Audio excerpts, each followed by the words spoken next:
Mariner fans coming to see their ball club at the corner of Edgar and Dave on a beautiful night here in early May. In time now for the Mariners to get moving in the standings with the Oakland Athletics coming to town.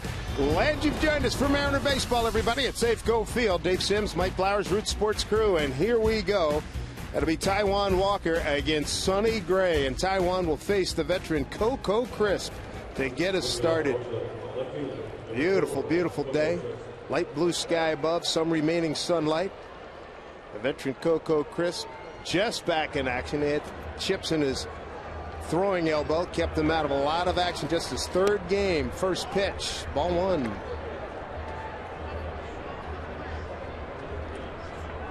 Taijuan Walker in his 17th big league game. For Taijuan, trying to bounce back after just a 3-inning run at Houston. Got knocked around pretty badly. 9 hits, 8 runs, 7 earned. Start before that, he looked good at Texas against the Rangers. 2-0. Bounce to Morrison, who's been outstanding covering first base. 1 away. And here's Mike with the rest of the batting order for the Athletics. Poor manager Bob Melvin. Hitting second will be Sam Fold, and it's Josh Reddick. What a start he has had this year. .354 batting average for Reddick. Billy Butler, the DH, hitting cleanup. Vogt, Davis, and Laurie in the middle of the lineup. Simeon, talented young shortstop, will hit 8th, and Eric Sogard round out the 9 for the A's. For Taijuan on the year, that was Sonny's numbers. We'll get to that in a little bit. Taijuan this year, as David mentioned, a little bit inconsistent. And against these A's, his first time out, his first start of the year, just 3 1/3, 9 hits, 9 runs, all of them earned. So he's looking to bounce back. See if he can keep the ball on the ground this evening. 1-0 to Sam Fold.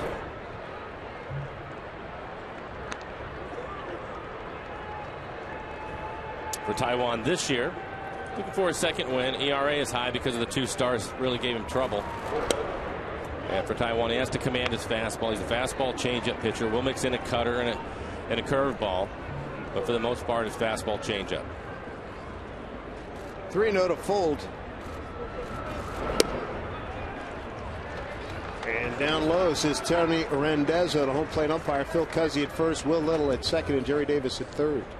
A little bit different looking defense in the outfield for the Mariners. You have Seth Smith in left field. Ackley moves over to center. Nelson Cruz is in right. Seager and Taylor on the left side of the infield. Cano and Morrison on the right side. And Mike Zunino will do the catching this evening.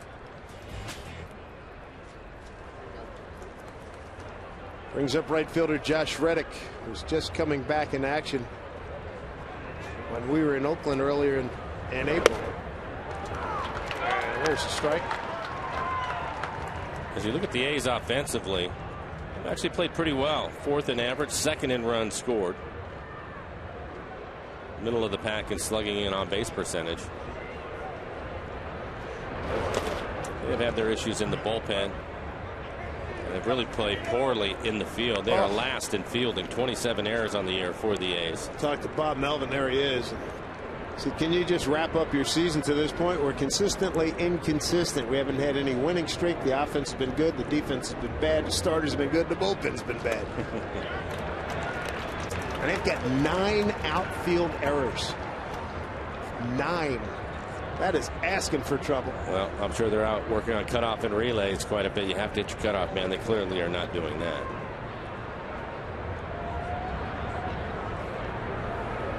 Reddick, since coming back to action, swinging about well. Count goes to 2-2. A's coming in off of losing 3 of 4 at Minnesota.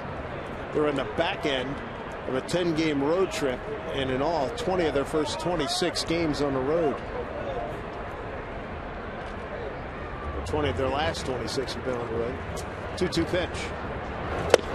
Strike 3 called. Gets Reddick looking, and there's 2 down. Let's take a look at our Coors Light cold hard facts. And take a look at Taijuan Walker and what he's done this year versus leadoff batters. They're just hitting 190 with no runners on, 224. But once the runners get on base, that's where the problems come. You can see a 460 average runners on with runners in scoring position, almost a 400 batting average. So Taijuan's going to have to clean that part of his game up. There's Billy Butler DHing tonight. When you look at those big numbers, runners in scoring position, you put your finger on and you put your finger on and come up with what? Well, for me, I think a young pitcher, again, Taiwan is so young. Talented, yes, but I think the tendency is the one to try to throw harder because they're in trouble. You start getting the ball in the middle of the plate or falling behind runners and giving them too good a pitch to hit. And then we've seen him elevate his changeup in those situations. So working out of the stretch is something he's going to have to continue to work on. Well, I get to ground out to retire Billy Butler, NDAs in the first. Seth Smith, Brad Miller, Robinson Cano when we come back.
Throwing their best tonight, Sonny Gray against the Mariners. Let's take a look at the Mariner batting order that will face Sonny here this evening. Mariners starting lineup brought to you by Chevron. Leading off it will be the left fielder, Seth Smith. Brad Miller moving up in the lineup. He's the DH hitting second. Robinson Cano, see what he's done in his career against Gray.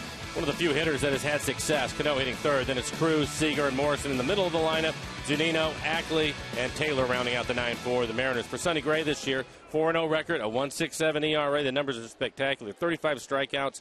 Opponents hitting just 184 against Sonny Gray. He's given up just one home run. Sonny, not a big guy, 5'11", 180.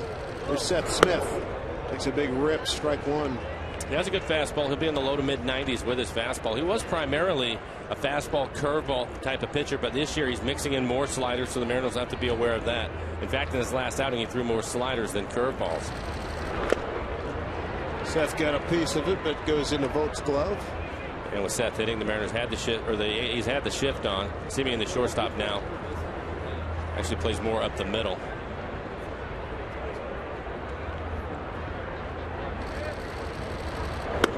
Up high for ball one. Sonny Gray's won his last 3 ball games. One at Texas, 6 2/3, a 2-hit shutout ball. Prior to that, he beat the Angels home and on the road.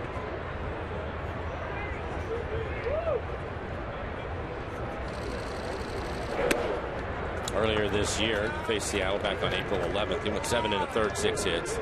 Just 1 earned run in that one. And there's numbers here at Safeco are just frightening. 3-0 record, an 0.98 ERA in 4 starts here at Safeco. Seth Smith has worked the count to 2-2.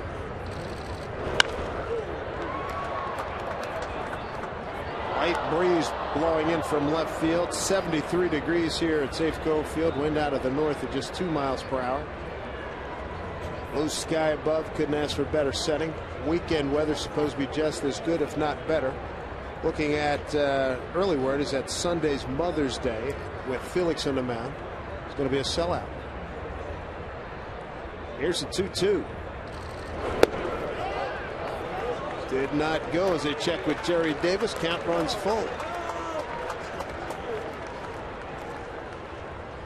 Seth Smith 2 for 3 in previous encounters with Sonny Gray.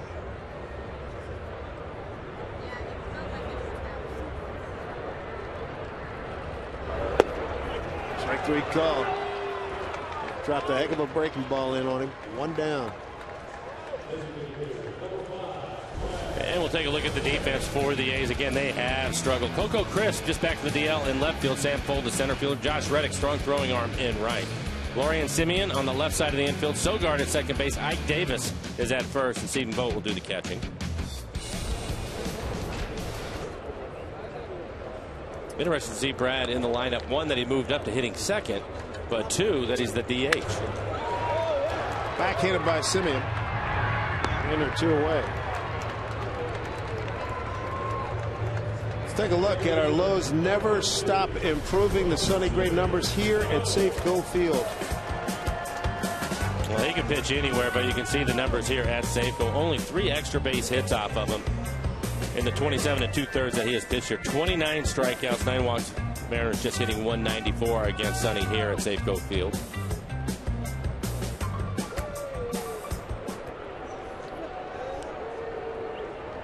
Here's Robinson Cano.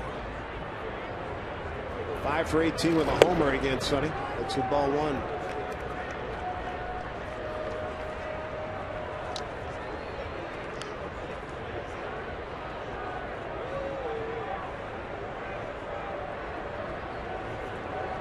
Looking for his first hit against A's pitching. 2-0. Last time we saw Oakland, that's when Robbie had that really good 0 for 13, if there is such a thing. He was hitting the ball hard, couldn't buy a hit in Oakland. When that series was over, I'm sure he was happy to get on the bus and move out of there. Those nightmares easy to flush. They are. When you get to the ballpark, a new stadium the next day, you forget about it. And for Robbie, really, early in the season, you look at where he's at overall, hitting 263. He's had 2 of those. He also had an 0 for 18 mixed in there. Certainly did. So you have to feel that he's going to get really high. You'd like to see that on this homestand. Coming off a 9 for 41 on the road trip. 1 RBI.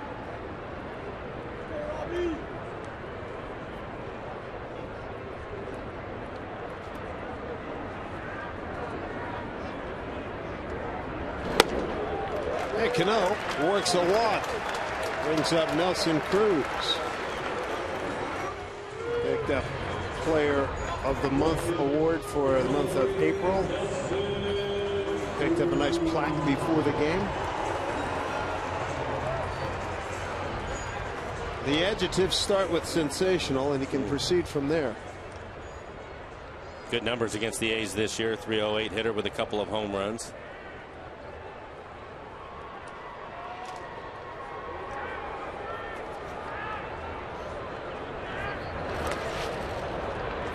Strike 1. Cruz 15 for 40 during the road trip. 8 runs, a double, triple, 5 homers, 6 ribbies. Well, guessing first pitch fastball as you look, or Alaska Supermo, and he ends up chasing a breaking ball, probably the curveball in the dirt out in front of the plate.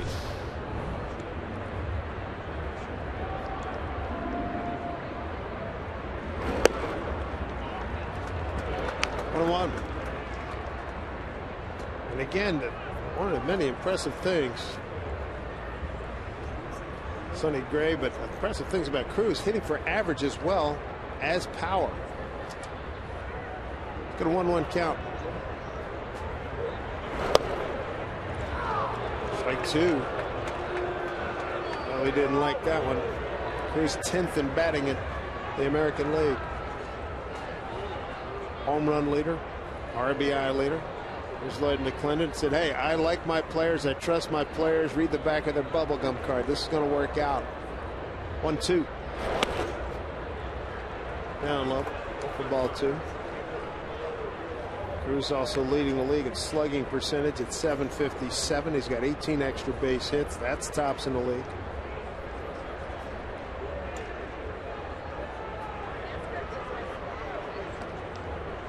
Two outs with a man aboard. Just underway here in Seattle. Kyle Seager on deck.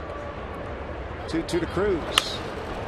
Off the glove of Gray to the second baseman Sogard.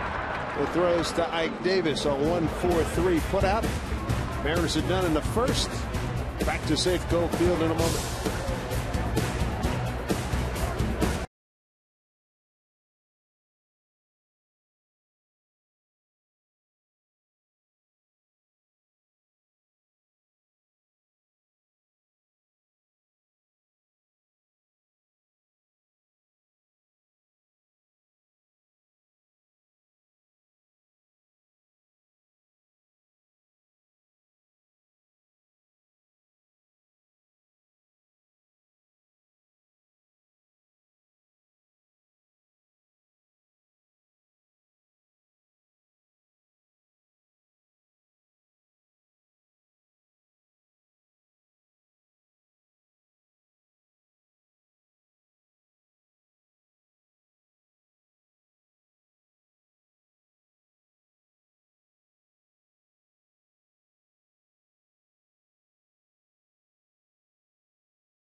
Wilson of North Thurston High School, a teacher there, instrumental in avoiding a potential tragedy at that school not too long ago.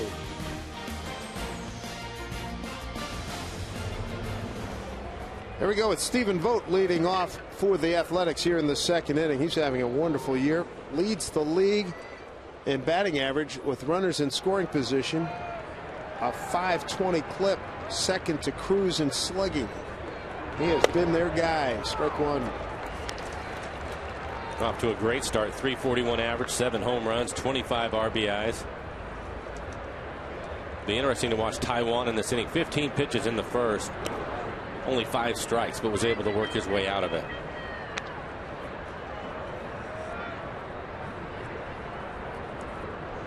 I think it's also a good test for the young man. He knows who Sonny Gray is and what a run he has been on. And I think that as a starter, you go out and, yeah, he'll talk about having to compete against the lineup and not worrying about the opposing starter. But when you know that there's less room for error because of how strong the opposing pitcher is, sometimes it'll bring out the best in you, and hopefully that'll be the case with Taijuan today. Swing and a miss by Vogt. But Stephen before the game, and he says it's been an up and down season. Every mistake we make, the other team capitalizes on.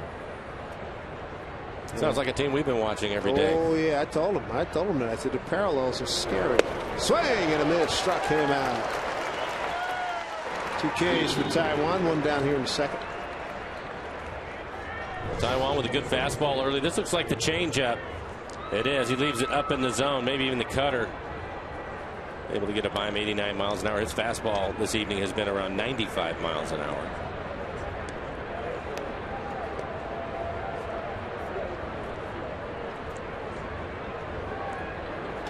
So one away here in the second inning. Brings up first baseman Ike Davis. 2 home runs and 11 runs batted in. Mariners will put the shift on with Davis hitting. He is a dead pull hitter. You can see Chris Taylor over on the right side of the infield. That's Cano out on the grass. And what's he doing? He goes the other way. Down the line. Seth Smith will track it. Davis will ease into second with his 8th double of the season.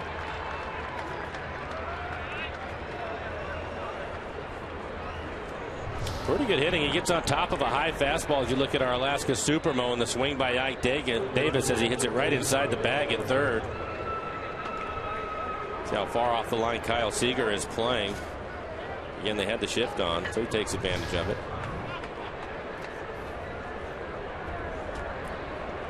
Brings up Brett Laurie. Coming over from the Toronto Blue Jays, hitting .279, 2 home runs and 14 runs batted in. Involved in the fracas they had with Kansas City a couple of weeks ago, and he went in hard to second. Carried over to the next night. Dono Ventura wouldn't let it go after it had been settled that night. Yeah, they thought so. Yeah. Kansas City's been in a number of them this year. Right out of the gate in the first 3 weeks, so just a little bit chippy.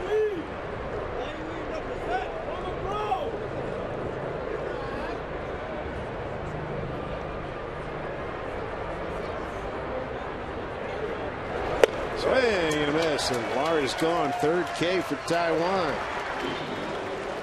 2 away. Here in the 3rd, Fernando Rodney bobblehead night coming to Safeco Field. It's tomorrow night when the Mariners meet the A's in Game 2 of this series. It's one of the best bobblehead poses in club history. Fernando captured shooting that arrow into the sky. For tickets, visit Mariners.com. Marcus Semien, the shortstop.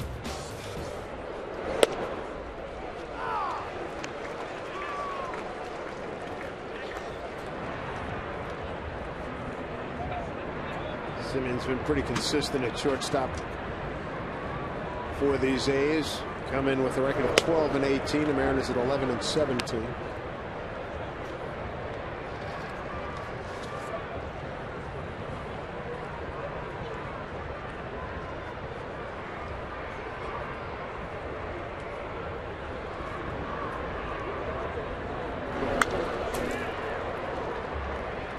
Taijuan ahead here with a 1-2 count. That's a good fastball early on. Again, another 96 right there. The fastball at the top of the zone. That's good to see. Sometimes Taijuan will take him an inning or two to work his way into a ball game, but he's come out being aggressive this evening.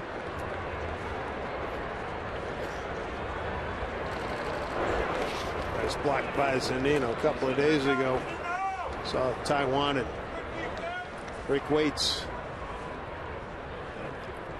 Close chat conversation. It's like the kind that Grandpa would sit down with you. Now, here's what I want you to do.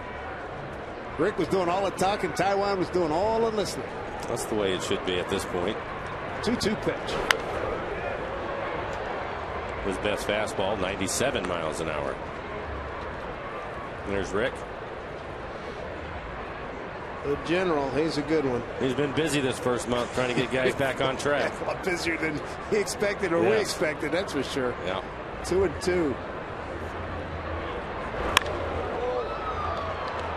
Ackley coming in. He's going to take charge. And a good 2 innings for Taijuan Walker with 3 strikeouts. When we come back, Kyle Seager, Logan Morrison, and Mike Zunino here at Safeco Field.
Ball on Root Sports, being brought to you by Mitsubishi Motors, who invites you to find your own lane. By Vern Fonk Insurance, bad luck can hit anyone, insure with the 13th man. And by BNSF Railway, sponsor the BNSF Blast. Great game of chess as you look at Kyle Seager taking strike 1. Kyle 5 for 22 against Sonny Gray with a home run. Shift on against him.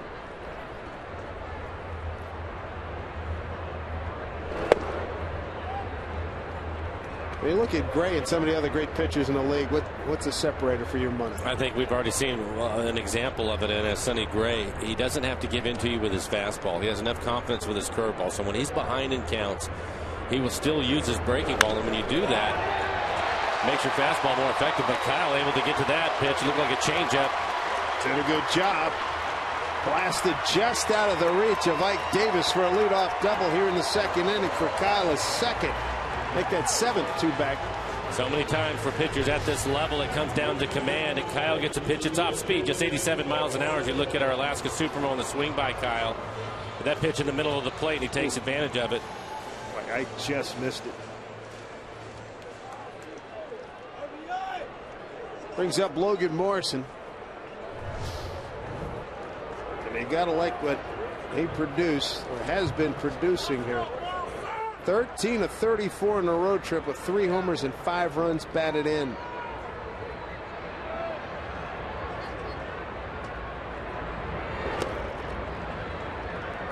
Ball 1 to the Lomo Show, hitting at .237 with 4 homers and 7 runs batted in.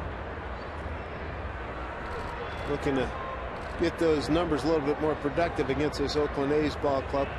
Mariners took 2 out of 3 against them.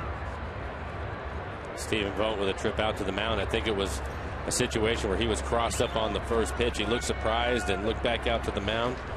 Typically when you have a runner at second base, which is where Seager is at, he'll go through a series of signs, and it's easy to get crossed up. So I think he went out just to make sure they're on the same page.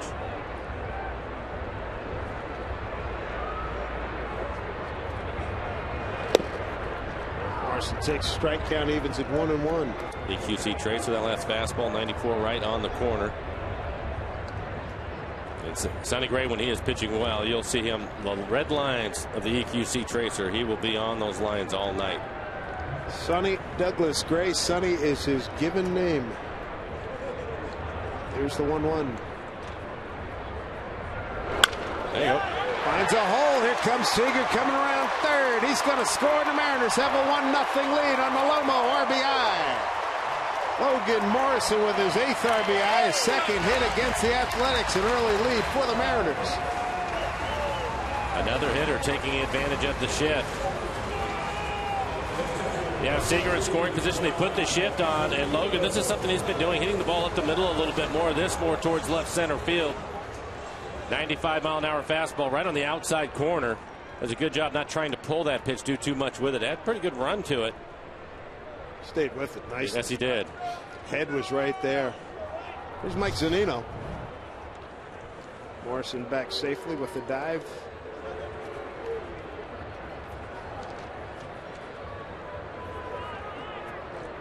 Zunino 2 for 4 in Wednesday's game. Tuesday's game he went 2 for 3, so maybe he's on the come right now.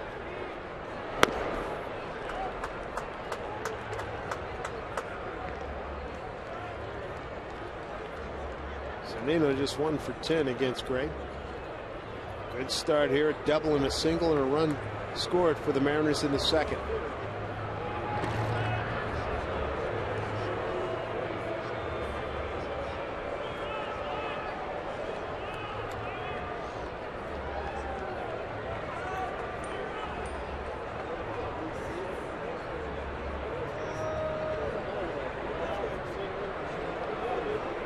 Here's 1-0.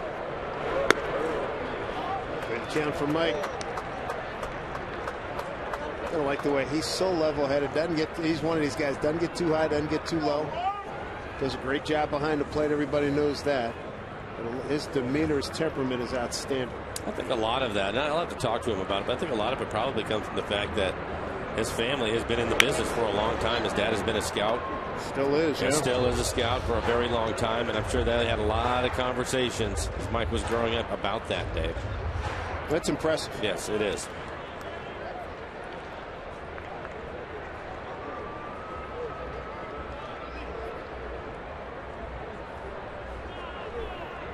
Got a chance to build on this lead, keep it going here. 2-1 count. Morrison at first.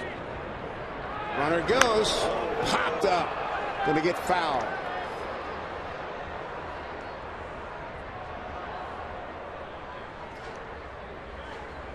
Lloyd McClendon putting the hit and run on. You'll see it more times than not in the 2-1 count. Pitchers do not want to fall behind a 3-1. Typically, you're going to get a fastball somewhere in the strike zone to swing at. Lloyd gambling right there. Mike ended up popping it up. And sometimes, Dave, it's not necessarily a hit and run as much as a run and hit. In other words, Zunino is not trying to hit a weak ground ball to the right side in that situation. He wants to drive it in the gap. Logan with an opportunity to score if he does that because he's on the move. There's a good breaking ball from Gray. So Zunino strikes out. 1 away here in the 2nd. 2nd strikeout for Sonny Gray. Roster move made today. Tom Wilhelmsen is back. Had the elbow injury, and Dominic Leone sent out to Tacoma. A chance to see Tom throw quite a bit on the road trip, and it looked good. Wasn't sure if he was going to go out on a rehab stint before they activate him, but they decided they needed the help. Tom's so important to that bullpen, so he's back, and it's good to have him back. There he is, the bartender. Lloyd McClendon said 3 wonderful sessions he had, Tom had Ball coming out of his hand really good.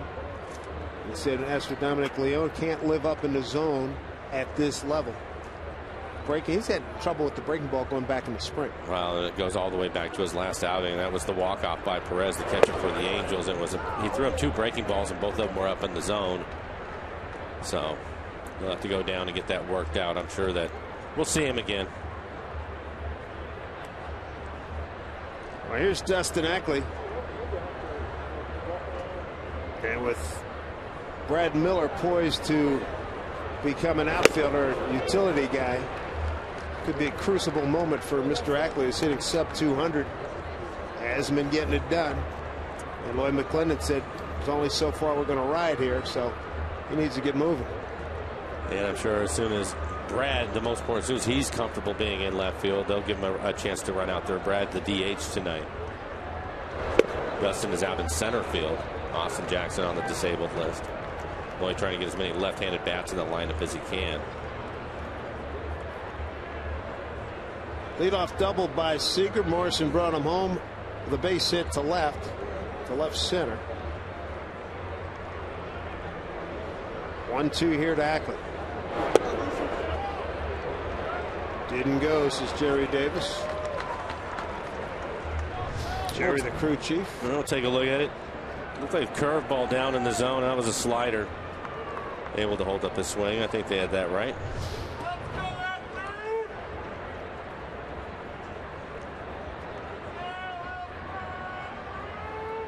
Dustin just 2 for 16 on the road trip. 2 balls, 2 strikes. Hits this well. Reddick is right on the spot. And Lomo lost count of the outs. Yes, and he's going to be doubled up. It's been that kind of first 29 games for the Mariners here in 2015. 1-0 Seattle.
The roll just a little bit.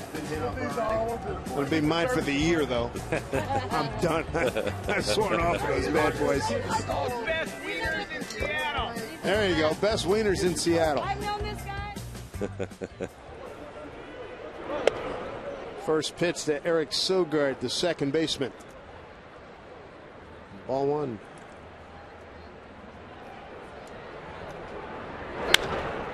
Cano can't get that one, base hit. Game 2 of this series tomorrow. Time now for a Century Link. What's next? We'll be on the air at 5:30. Jesse Hahn goes against Jay Happ. Jay with a 2-1 record. Could easily be 3-1, maybe even 4-1. Maybe even 4-1. Yeah, he's really pitched well. Back to the top of the order, Coco Crisp. There's a good pace to when he's on the mound. I think Happ does. And he doesn't walk batters. He typically is going to be around the strike zone. Strike one to Coco. Grounded out to Morrison to open up the ball game. The other thing about Happ, too, when you guys talk about another pitching, people always talk about the downward tilt. Really good. And he uses his fastball. This year so far has had really good command of his fastball. Good changeup. 1-1 to Coco. So far, Taijuan Walker, 3 strikeouts, 1 walk. Giving up 2 hits. Ike Davis, a 1-out double in the second. They stranded him there.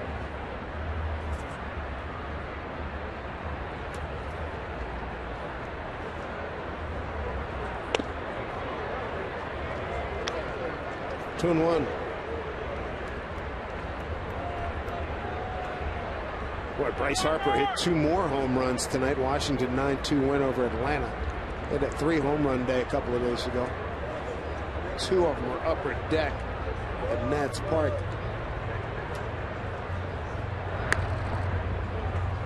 Speaking of ballparks, did you see Mr. Euchre got locked into the radio booth? The handle came off on the inside. They had to send a guy up. Luckily, the way that stadium's configured, they were able to get a ladder, get a guy walk up, and then he came up into the booth and took the hinges off the door, and that's how they got out. There you go, Euchre. Ball 3.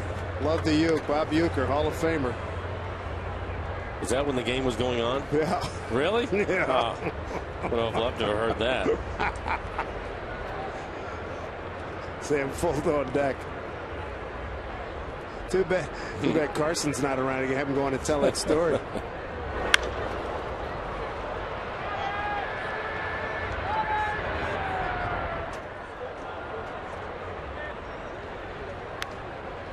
Three balls, 2 strikes.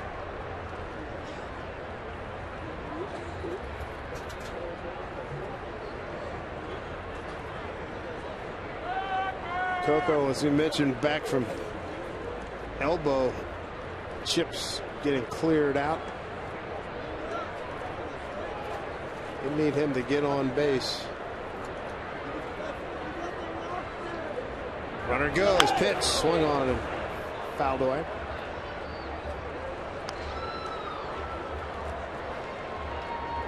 Covelli crisp. Like the Coco Krispies. Got it short to Coco, and here he is. Been in the big league since '02, breaking in with Cleveland, been with Boston, Kansas City, and now with Oakland since 2010. Runner goes again, and that is ball 4. Second walk by Walker. So 2 on, nobody out, 3rd inning. This Mother's Day, treat them up to an afternoon here at the ballpark as the Mariners host the A's. This Sunday, the first 10,000 moms receive a Mariners sun hat courtesy of EQC. For tickets to Mother's Day at Safeco Field, visit mariners.com. Taijuan Walker going to have to pitch himself out of trouble here. He's got 2 on. And Sam Fuld, first guy that he walked, is 3 for 6 against Taijuan. The bunt is going foul. Not surprised that Bob Melding is having Fuld bunt right there. Here's his best pitcher, Sonny Gray, on the mound. Oh, Taijuan throwing the ball well so far this evening. Good speed on the bases with Crisp and Sogard. 1-0 Mariners in the Logan Morrison RBI single. That was in the 2nd inning. Pitch. Bunt and a good one. Taijuan off the mound. He'll get the lead runner. Throw to first. Saved right there by Morrison, but Taijuan fielding his position just right. Got the lead runner.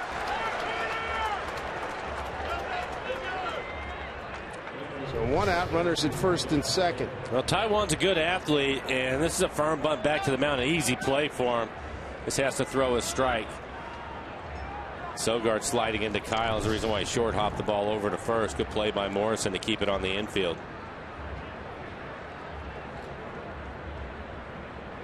Two on, 1 out, brings up the 3-hole hitter Josh Reddick. Took a called third strike at a 2-2 pitch. Strike one.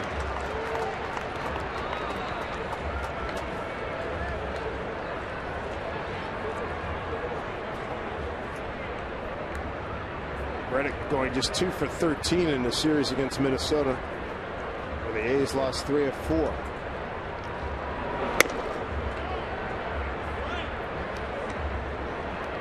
One. Been in a slump lately. 1 for his last 10 entering tonight's ball game over his previous 3 ball games.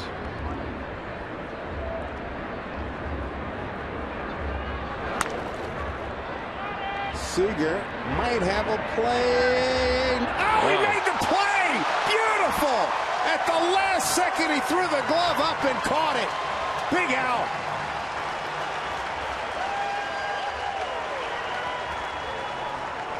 Our big fish casino, big catch, you betcha. 2 down. There aren't too many third basemen that are going to be able to make this play. He had to run a long way down the line, and then last second makes an adjustment with his glove. That's the reason right there. One of the reasons why he has that gold patch on the back of his glove, winning the Gold Glove last year. Fine play by Seager, helping his pitcher out. Did not want to give life to Reddick, who is the American League Co-Player of the Week Monday last week after hitting .478. Boy, Kyle with a fine play, good range, and a terrific, as you mentioned, a terrific adjustment. 2 outs, 2 on. Billy Butler rounded out to Chris Taylor at short.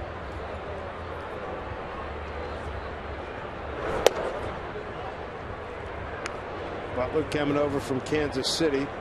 3 home runs, 14 runs batted in. Won the Hutch Award here in Seattle a few years ago.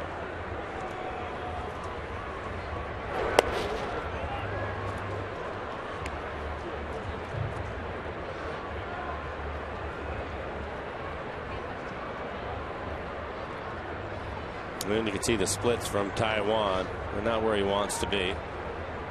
46 pitches, 24 strikes, 22 balls for Taiwan. Hammered foul. That was one of the things people with the A's were saying, that Billy's not been elevating the ball a lot. Don't give him an opportunity to get going. He had 29 home runs for the Royals in 2012. He's dropped off since then, 15-9 the last 2 years.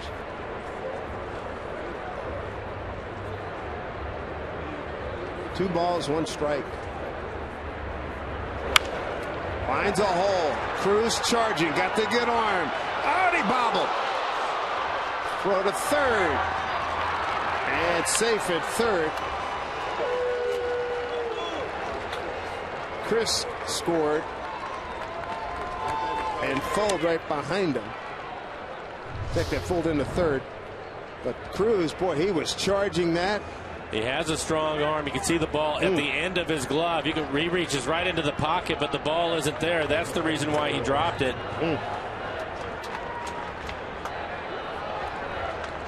So we got a tied ball game. RBI Billy Butler.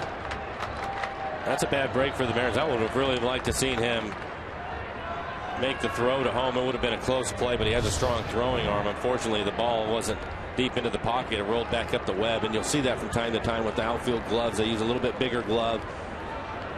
I like the fact that as soon as the ball, he saw it immediately and he charged very aggressively, and I think there would have been a heck of a play at the plate. Runners at the corners, 2 outs, 1-1 game. Strike 1 to Stephen Vogt. Vogt a strikeout victim his first time. Team RBI leader with 25.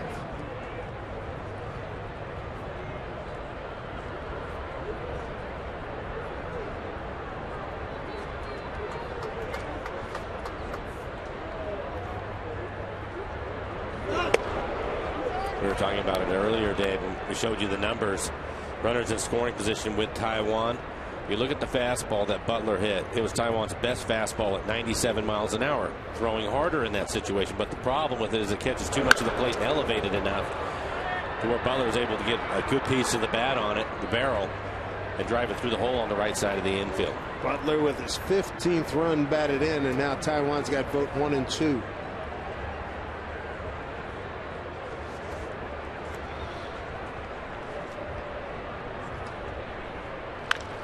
Bounce foul.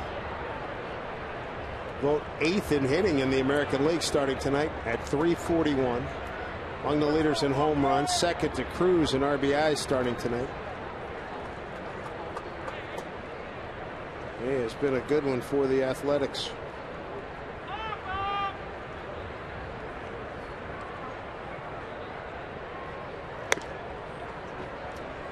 Two and two. Logan Morrison, the first baseman, is not holding Billy Butler on. Butler not a threat to run, so he's going to back up a little bit with the left-handed hitter up there, give him a little more range, time to make a play for Taiwan if it comes that way. Could use a big pitch here. 2 and 2, 2 outs, 2 on. Fouled off. That was pitch number 24 in the inning for Taiwan Walker.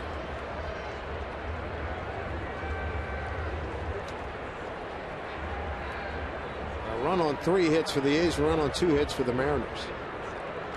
2-2. Struck him out. That is strikeout number 4. As the A's get a run on 2 hits, no errors, and leave 2. We go to the bottom of the 3rd, tied in 1.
Thrilled to be back home in Seattle, and as we take a look at our Delta Airlines keep climbing standings. Mariners nowhere to go but up. Well, that's true. If you look at Houston, they are in Los Angeles playing the Angels. No score on that one. They're in the 4th inning, but that'll be a fun series to watch. And hopefully the Mariners can take care of these A's. Chris Taylor leads it off. 9-1-2. Taylor, Smith, and Brad Miller against Sonny Gray. RBI single Logan Morrison in the 2nd. For the Mariners run. Popped out of play. Sonny Gray so far struck out 2, walked 1.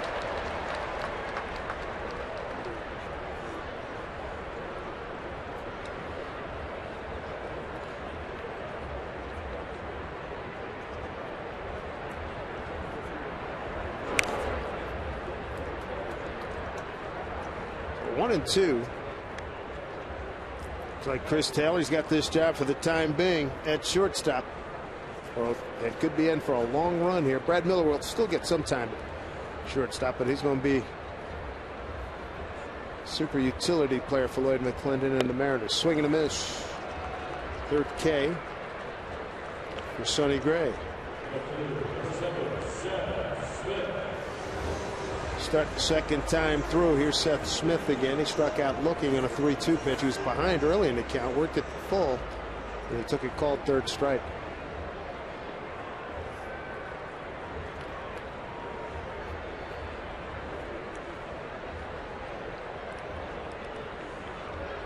Seth, a one-time member of these Oakland Athletics. Off-speed pitch, strike one. 3 games with the Athletics, and then the Padres for 2 and the Red Sox for 4. Red Sox starting tonight 4.5 behind the Yankees in the American League East. Ball 1 to Seth. As for the Padres, they're making a nice run. They start today 4 games behind the first place Dodgers in the National League West.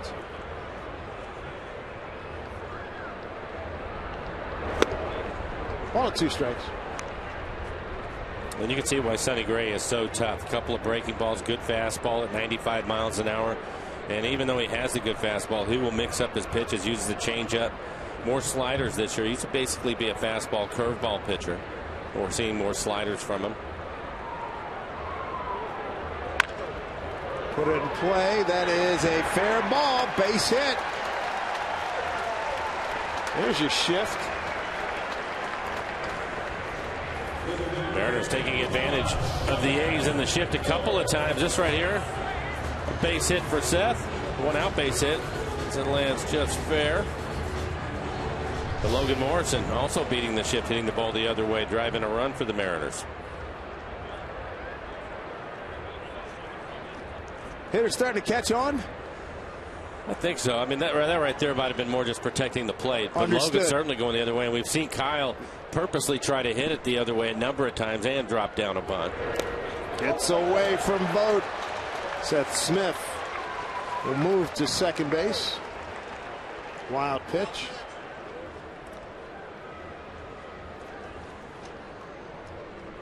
Sonny Gray's 4th wild pitch, most on the ball club.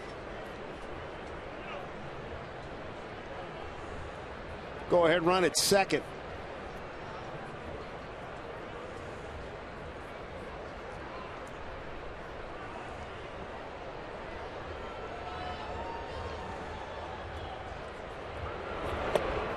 Sonny Gray out of Vanderbilt University. Ryan Flaherty from Vanderbilt. Pedro Alvarez, David Price, Joey Cora, Mark Pryor, Scott Sanderson going back into the 70s. Pretty good names.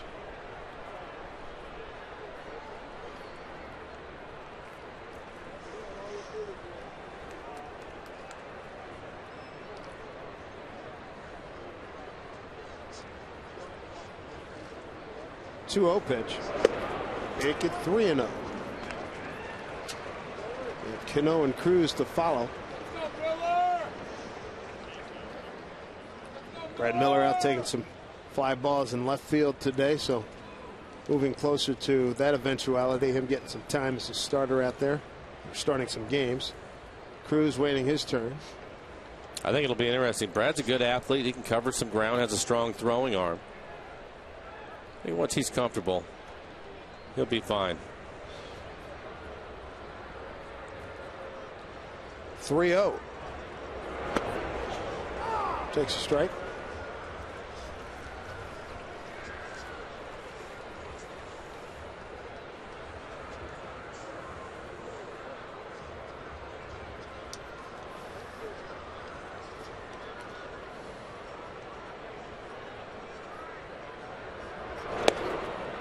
Brad will take his base. 2 on, 1 out, 3rd inning for the Mariners. For Sonny Gray, walk number 2. Mariners Team Store Fan Dream Stakes contest. It's going on right now. So when you stop by any of the 5 convenient Mariner Team stores to sign up, you're automatically entered to win one of 10 great prizes, including authentic Mariners apparel, a photo with the player, or even a chance to throw out the first pitch. Ladies' night out, and they're doing some commerce out in the pen.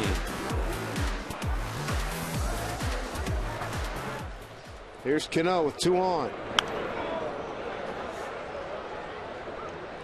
Robbie walked in a 3-1 pitch his first time.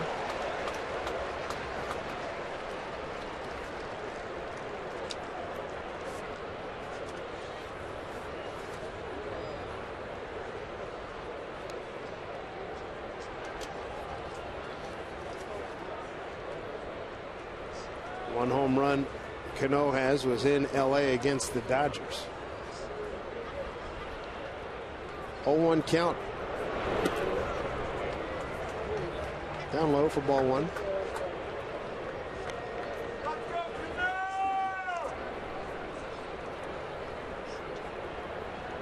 Good look from the right field line near the foul pole, the first base line, way out there. Beautiful night here at Safeco Field. Lights on.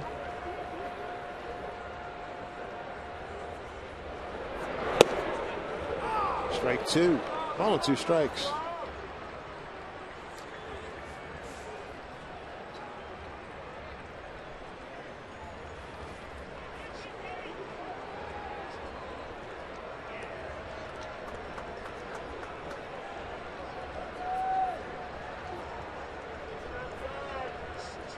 Time called. With all the other problems that the Athletics have, they've got 6 pitchers on the DL. Sean Doolittle, who did some throwing today.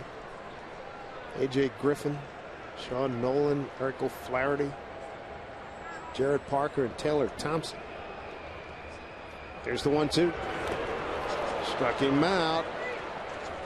And Cano is gone. Out number 2. Sonny Gray, after the 95-mile-an-hour fastball inside, he comes back with this off-speed pitch. Not sure if that was his slider. Definitely a breaking ball, off speed 88 miles an hour as he bounced up there, so he was able to speed Robbie up after the good fastball inside, come back with something down out of the strike zone. Gets him to chase it.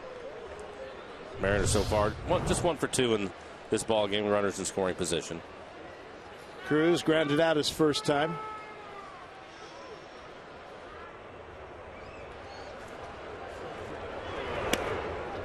Ball 1. Inning started with Chris Taylor striking out. Seth Smith beat the shift down the base hit. It stayed in the infield. Third base sidewalk to Miller, and Cano is struck out.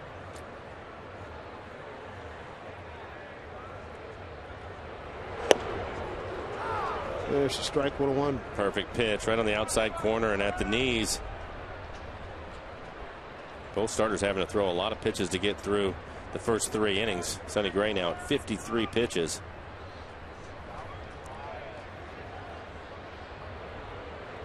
1-1 to Cruz. 2 balls, 1 strike.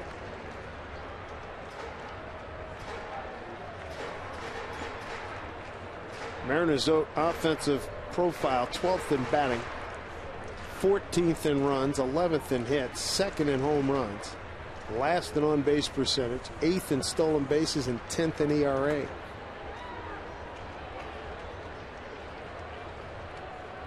Two-one count. Oh, he wanted that one. That's Sonny's best fastball, 96 miles an hour, again right on the corner. Not throwing too many pitches in the middle of the plate. They're either on the corner, or if he misses, he's missing off the plate, not in the middle of it.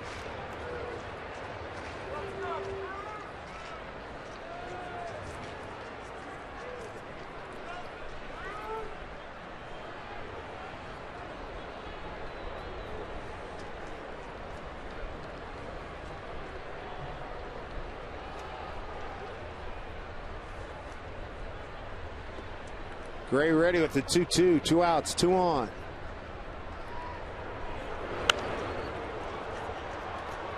Fouled off again. Bud McClendon, in his media session, they were asking about what he did yesterday, and he had some time off, enjoyed that. It's time to retreat and regroup. He says, you're called a skipper for a reason. You're a skipper when things are going through rough waters, and that's what we're trying to do right now. Get them through this rough time. 2-2 pitch. Good battle here. That was on a slider again on the outside corner. It was elevated for him. Let's see why Sonny is so tough. His fastball's been at 95, 96 in this at bat with Cruz hitting, but everything on the corners. And Nelson a little bit late on the fastball because of the breaking ball that Gray is able to throw. He has to keep that in mind. 2-2 pitch. Rolled over on it. That will be a tough play. Safe. Bases are loaded. Thought Laurie might let that go foul. Yeah, that's a break for the Mariners. Base hit. Nelson Cruz is a big man, but I tell you, he can get down the line. He'll take a look at this ball down the line. It's going to take a left turn towards the line. Probably goes foul. Laurie deciding to field it. And Cruz has good speed. The big man able to leg it out. So a 7-pitch at bat. Catch a break on a bad decision by Laurie. Opens the door for Kyle Seager, who led off the second inning with a double to right field.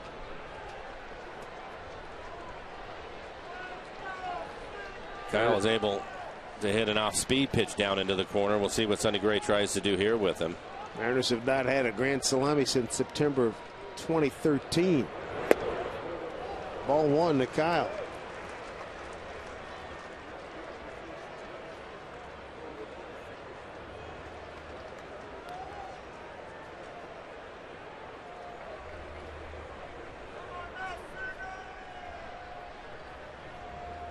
And this next pitch will be 60 for Sonny Gray.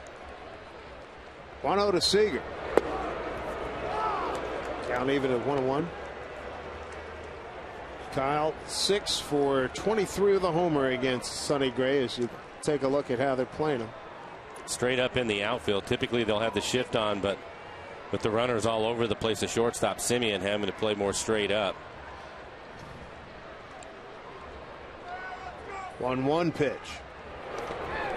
Bounced up there. Seth Smith will hold at third.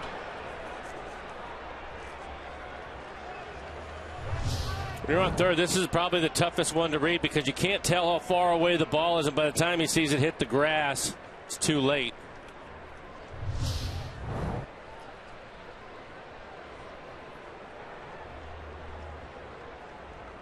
Base is filled with Mariners. Smith, Miller, and Cruz. Good count for Seager, 2-1. See what Kyle has done in his career with the bases loaded. 385, 1 grand slam to his credit.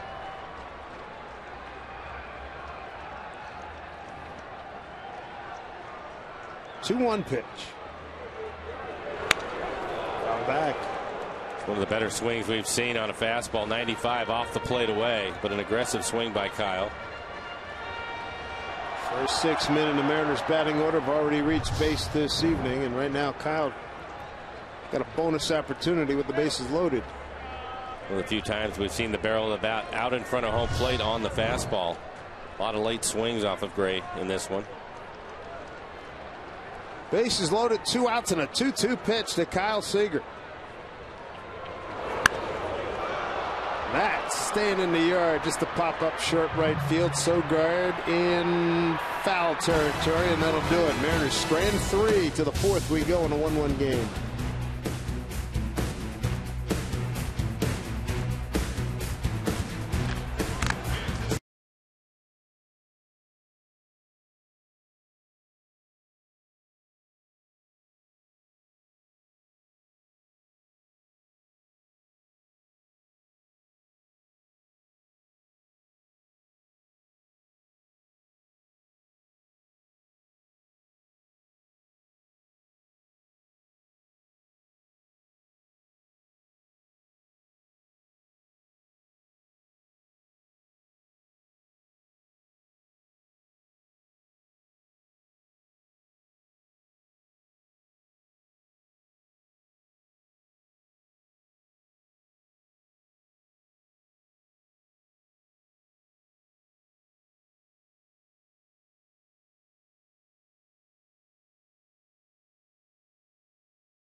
time, as in hashtag where I root. Let's see what some folks have sent in to us so far tonight. Taylor Hacker. Hey, look at Taylor here with her grandmother tonight cheering on the Mariners at Safeco Field. Nicely done. Safeco Field can bring people together.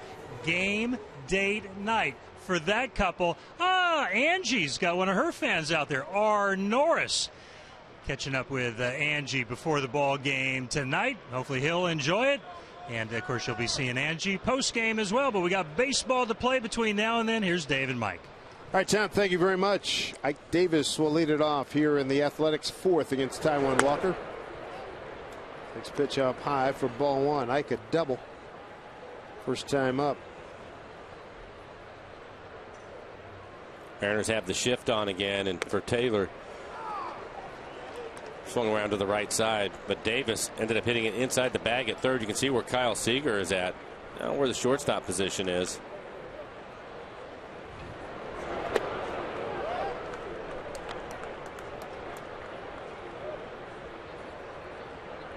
Two and one to Davis. He'll be followed by Brett Lawrie and Marcus Semien. 6, 7, and 8 here for the A's. Taijuan falling behind 3-1. He struck out 4, walked 2 tonight. Billy Butler an RBI single in the third as you look at Lawrie.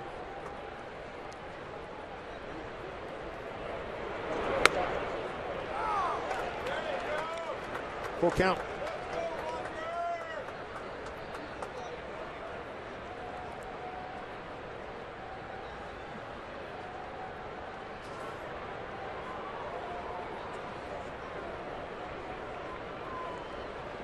Here we go. 3 balls, 2 strikes to Ike Davis. Greg Johns did a nice piece on Mariners.com about Taijuan Walker and his mom's battle with cancer. And it's a good read for you, for your Mariner fans and baseball fans.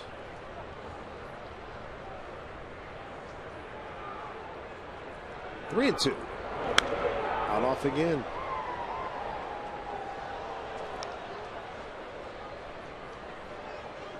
With Davis hitting the ball the other way his first time up, trying to get some fastballs in on his hands. See if he can get him to pull it into his defense. Again, the Mariners with the shift on with Davis hitting.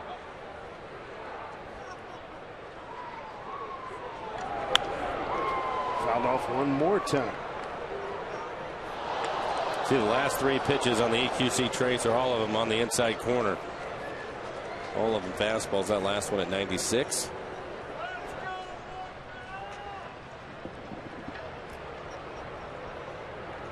Trying to get the leadoff man. Pitch. Boy, oh boy, foul ball festival. And this will be the 10th pitch. And when your pitch count's already been high in the game, it's certainly something that you don't want to see. 65 pitches, 64 pitches now for Taijuan.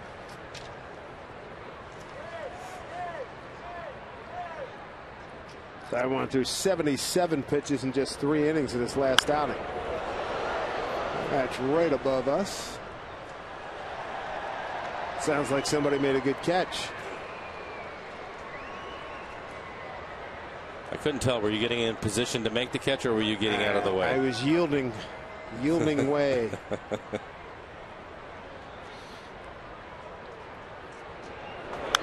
Goodness gracious.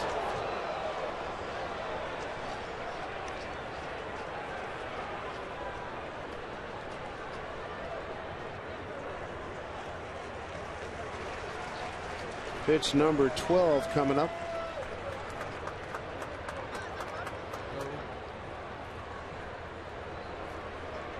Ran 2 again. Struck him out. Took a lot off of that. Wins that battle. Back-to-back Ks and the 5th of the night. I was wondering when he was going to go to the changeup. It was 5 fastballs in a row. Davis able to foul him off, and here's the circle change. 90 miles an hour. His fastball has been anywhere from 95 to 97 tonight. That's a 90-mile-an-hour changeup. There you can see the split change grip from Taijuan.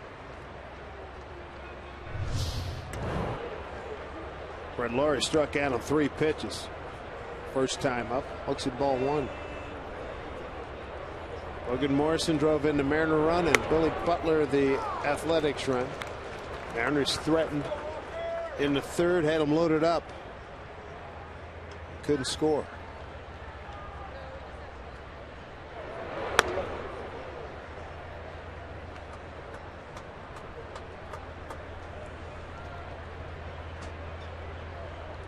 Brett Laurie, drafted by Jack Zarincic back in Jack's Milwaukee days before being traded to Toronto. 2-2. Laurie coming over in that Josh Donaldson trade.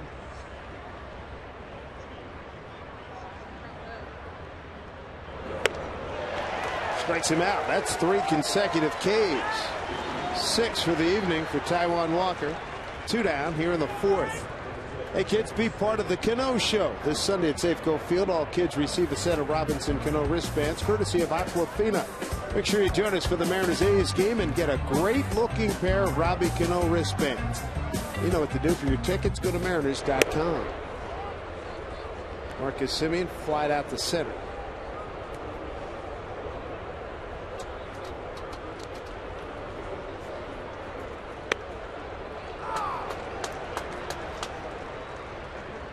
Taijuan Walker's only victory this year was at Texas, April 27th. That was a good outing, too. 7 innings of 6 hit, 1 run ball. And the run was unearned. Walked 1, struck out 5. 75 pitches now for Taijuan. Good heater. 96, 2-2. See if he can strike out the side. If he does, it'll be 4 consecutive Ks. 98 miles an hour on that fastball. He has a good fastball tonight, and he is using it, throwing a lot of fastballs to get ahead of the A's. Struggled a little bit in the first inning with his command of it, but it's getting better. Full count. Eric Sogard on deck. Base hit to right, his first time up. Taijuan trying to end it right here. 3-2 pitch. 5 ball. Cruz coming over towards the line. Makes the catch in foul territory, and that'll do it. Threw a lot of pitches, but he retired to side in order in the 4th. Coming up for the Mariners, Morrison, Zunino, and Ackley.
Dave Sims, Mike Flowers, Root Sports Crew. First of a 9-game homestand. A's, Padres, and Red Sox.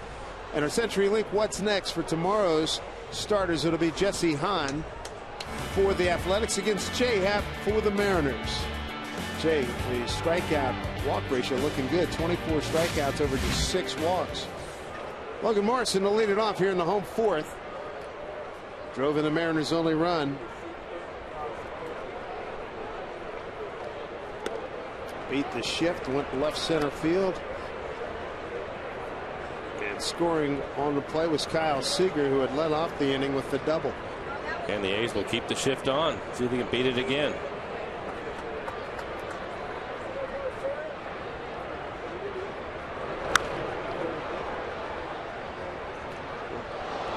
destined for the media box below. 1-1 to Morrison.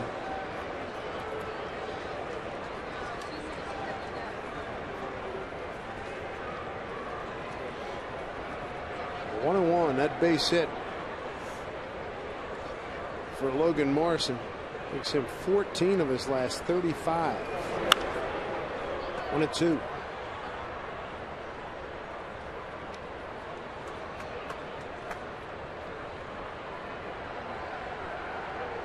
As you know, Mike, when you go 14 for your last 35, get a couple home runs and big knocks for your ball club, it relaxes you a lot. He's been really good in that regard. Well, it does. No, he has been. He's been great all year. I know at times it's had to be frustrating for him, but now he's starting to pick up his base hits. And typically when you feel that the manager's happy with you, life is pretty good. And he's really been swinging the bat well over the last week and a half. 2 balls, 2 strikes. Sonny Gray's pitch count, as you can see, up to 67 as we play here in the 4th.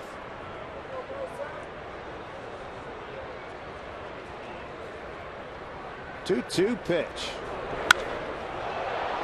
High fly ball, right center field. Sam Fuld take charge, makes the play.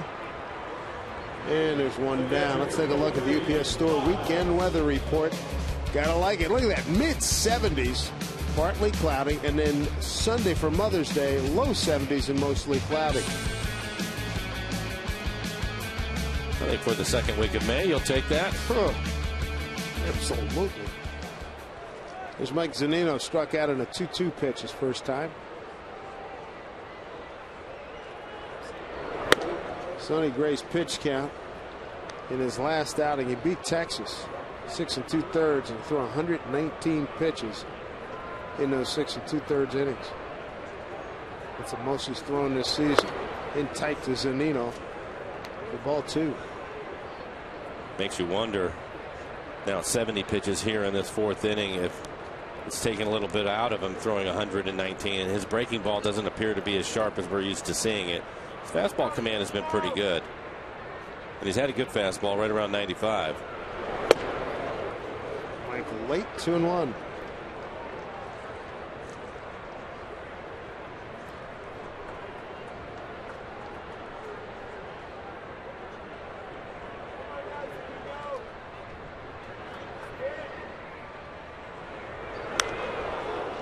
Fouled back. 2 balls, 2 strikes. Sound like another good catch. Above us to our right. So 1 out here in the 4th inning. Zunino's got a 2-2 count with Dustin Ackley on deck. Good crowd here at Safeco Field welcoming the Mariners back. Swing and a miss. Zunino gone for the 2nd time tonight. 2 away here in the 4th. And for Sonny Gray, his 5th strikeout. Make sure you stick around after the game for Mariners postgame. Presented by Delta Airlines. Join Angie, Bill, Jen, and Tom for that programming. Brings up Dustin Ackley lined out to right.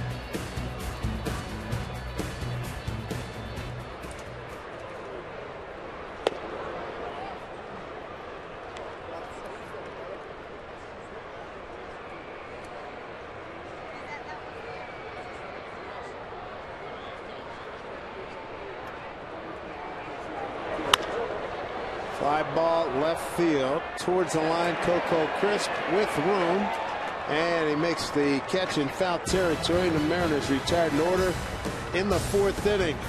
Well, Junior there, probably in his first game. Glad to be with Mom too.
Those who love the beautiful game also love action on the diamond. Take a look on the left. That is the head coach of the University of Washington women's soccer team, Leslie Gallimore. In the middle, her assistant, Amy Griffin. And on the right, that is Leslie's mom, June. Having a great time watching the M's tonight back upstairs. All right, Tom, thank you. Eric Sogard leads off. Second baseman batting in the 9-hole. Got a base hit to right. First time up, 1-0 pitch. Make it 2-0. Mike Houston coming back. They lost, or losing, I should say. Angels 2-0 lead down the line, hit foul. Houston trailing at the Angels 2-0. Well, we were talking about that when we left Houston, and it seemed that everything was going their way, and it certainly was after they won 10 in a row. But they have some issues with their club, and I think what you're going to see is just that, Dave. I think they're going to get hot at times, and they're going to be inconsistent, and they're probably going to throw together some pretty good losing streaks too. But they're definitely an improved ball club. Talked to a couple of people today. They didn't think their bullpen could stand up to it. Seth Smith, great job, nicely done. One away. Texas got knocked off at Tampa Bay 8-2. We'll take a look at it. Sogard not trying to do too much with it. He sprays the ball around the 9-hitter, but a good sliding catch by Seth. Taiwan likes it. Look at our Alaska Supermo and the sliding catch by Seth Smith. 5 in a row retired by Taiwan Walker since the Billy Butler RBI single in the 3rd. Top of the order, here's Coco Crisp. Round out a walk with a run scored. We're talking about Houston in Los Angeles right now, Dave, and I think you better keep an eye on the Angels, because you come back and win a couple of games the way that they did when the Mariners were in town. You would like to see if they could parlay that into a win streak, and I'm sure that's something that Mike Scioscia is trying to have happen for his club. Yeah, Lord was talking about that. He says, you look at the Anaheim series, probably the cleanest ball we've played. 2 bad pitches costs 2 games. And when you play a lot of close one-run games, that's exactly what it comes down to more times than not. The 0-2. Really. One after that at 96 and missed 1 and 2.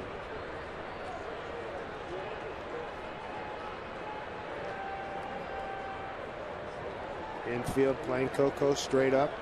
Outfield not deep. Off-speed pitch. Bounce to Morrison. Gives ground. Taiwan covers. 2 outs. Good to see Taiwan Walker pitching into the 5th inning here. Coors Light Silver Bullet Saturdays. They kick off tomorrow against these A's.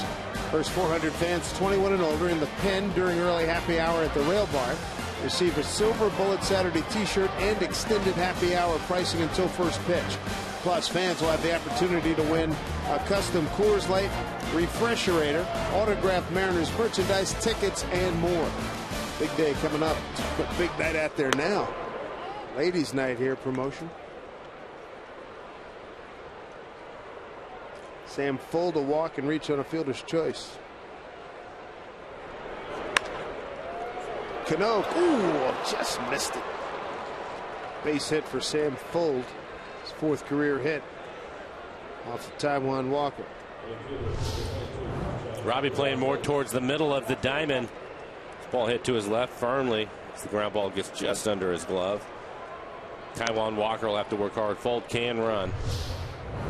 So Taiwan will try to keep him close with 2 outs, keep him getting in the scoring position. One of the hot hitters for the A's has been Reddick, and he's stepping in now. Reddick took a called 3rd strike and fouled out to Seager. Seager made a great grab over the head. Reached out and plucked it. It's a big out.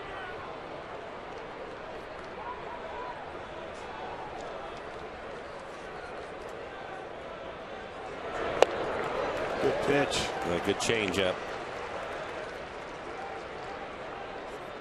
More importantly, well located. Just off the outside corner. Taiwan working at a good pace. 0-2 here to Reddick. Runner goes. Pitch. Fouled off.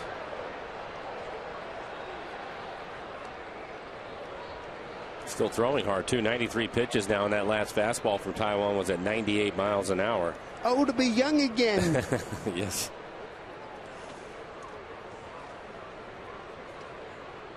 '98 here in the 5th. The 0-2 slipped out of his hand. 1-2. So Joe Beimel recently called up. In fact, right at the end of the road trip, he's getting loose. Joe faced one batter on Wednesday. Got a ground out.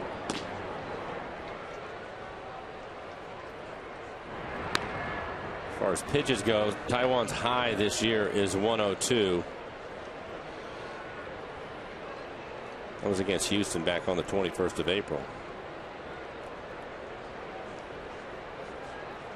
1-2 pitch. Full runs. Throw by Zunino. Lost it on the transfer. Stolen base. Sam Foldy's 3 for 3 in the season. That would have been a tough pitch to throw him out on. Fold with a pretty good jump, and this is a changeup, and you can see the movement down and away.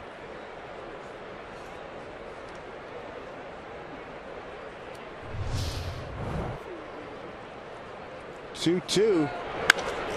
And well, deep right center field. Ackley to the track and looking up. It's gone. 2-run homer. Josh Reddick, his 5th. RBIs 21 and 22. A's lead at 3-1.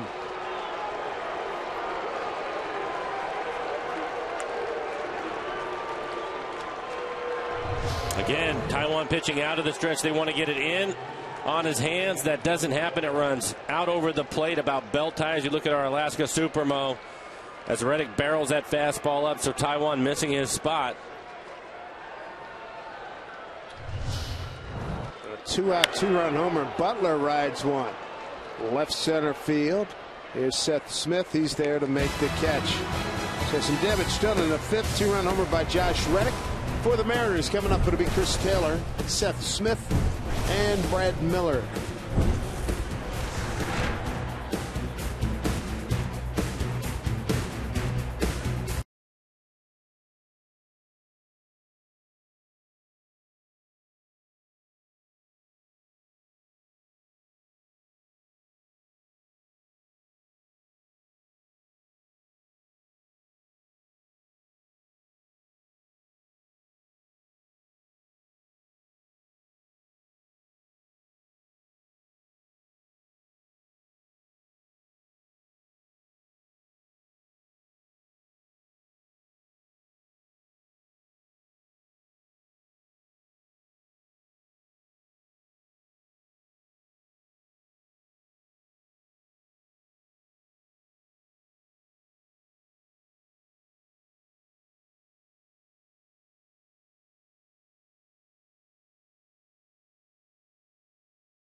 Good to have you with us here at Safeco Field. Gorgeous night.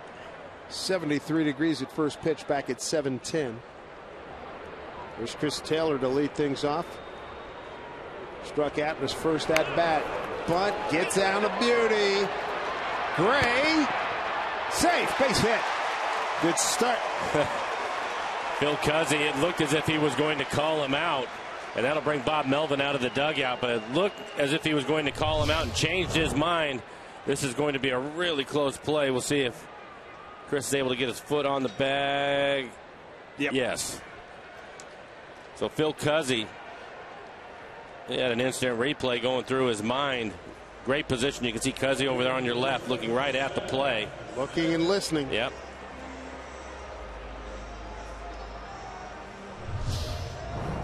Veteran umpire. Smart play by Taylor. We've not seen many of those successful. Seth Smith, infield hit beating the shift in the third inning, struck out in the first. Struck out looking. Taylor got pretty good speed. Laurie in on the grass at third. There's a strike.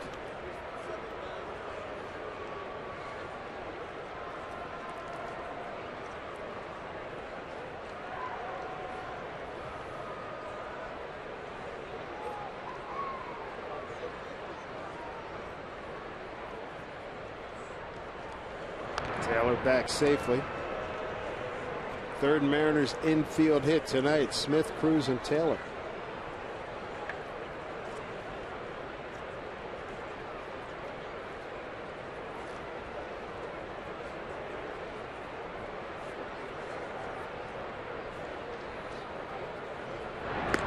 Chris Taylor, as a professional back in 2013, his best year as a stolen base guy was 20 out of 22 at High Desert.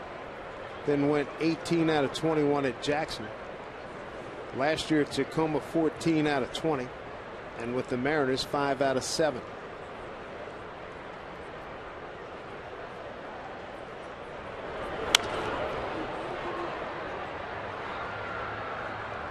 Long foul ball. 78 pitches now for Sonny Gray, and it's interesting for him tonight. He's almost 70% fastballs, and typically he's more 55 to 60%. So a lot more fastballs from him tonight. You can take a look at it right there, his fastball percentage compared to his off-speed pitches. So throwing more fastballs this evening. Foul off.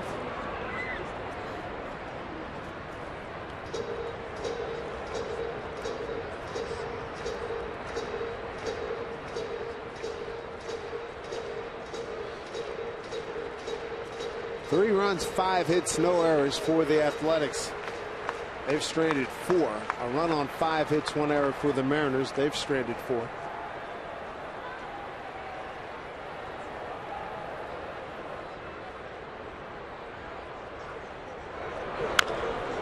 Bounce. Fine. That's fair ball. Fair ball. Davis takes it to the bag. 1 away. Runner does move up. Gives Taylor to second as we take a look at the Mariners calendar, brought to you by Sleep Country USA.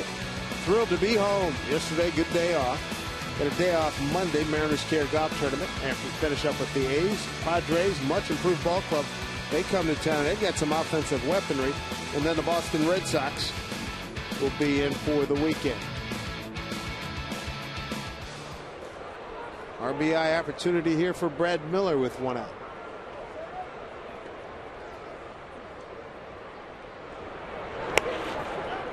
Caught in between. Strike 1. Brad grounded out to short and a walk tonight.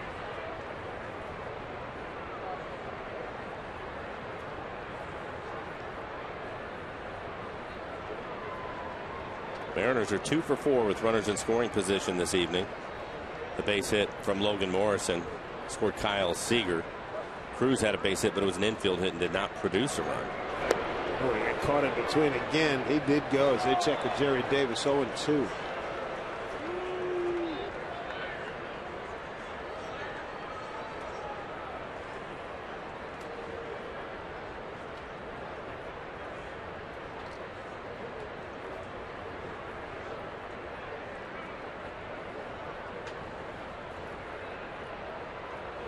Got to do some work here. 0-2. Down low. 1-2. Sonny Gray, terrific numbers here at Safeco Field in 4 previous starts. A record of 3-0, an ERA of 0.98. At Oakland against the Mariners, 1-1 with a 3.55 for Bob Melvin's crew.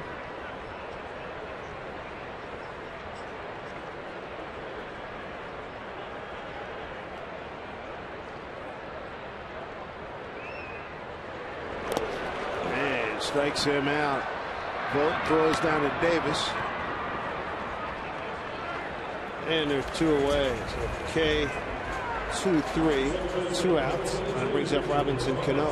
This copyrighted telecast is presented by authority of the Seattle Mariners and may not be reproduced or retransmitted in any form. And the accounts and descriptions of this game may not be disseminated without the express written consent of the Seattle Mariners. Delighted to have you with us, everybody. Dave Sims, Mike Blowers, Root Sports Crew.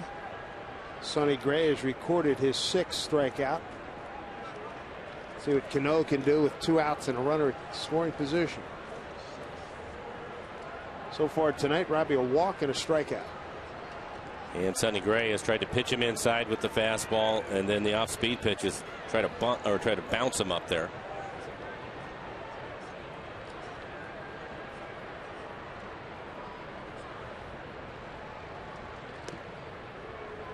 Ball 1. I missed with that breaking ball.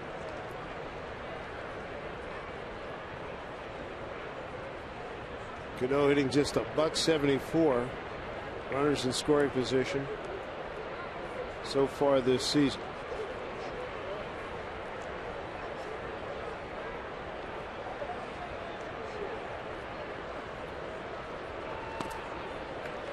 And 2-0.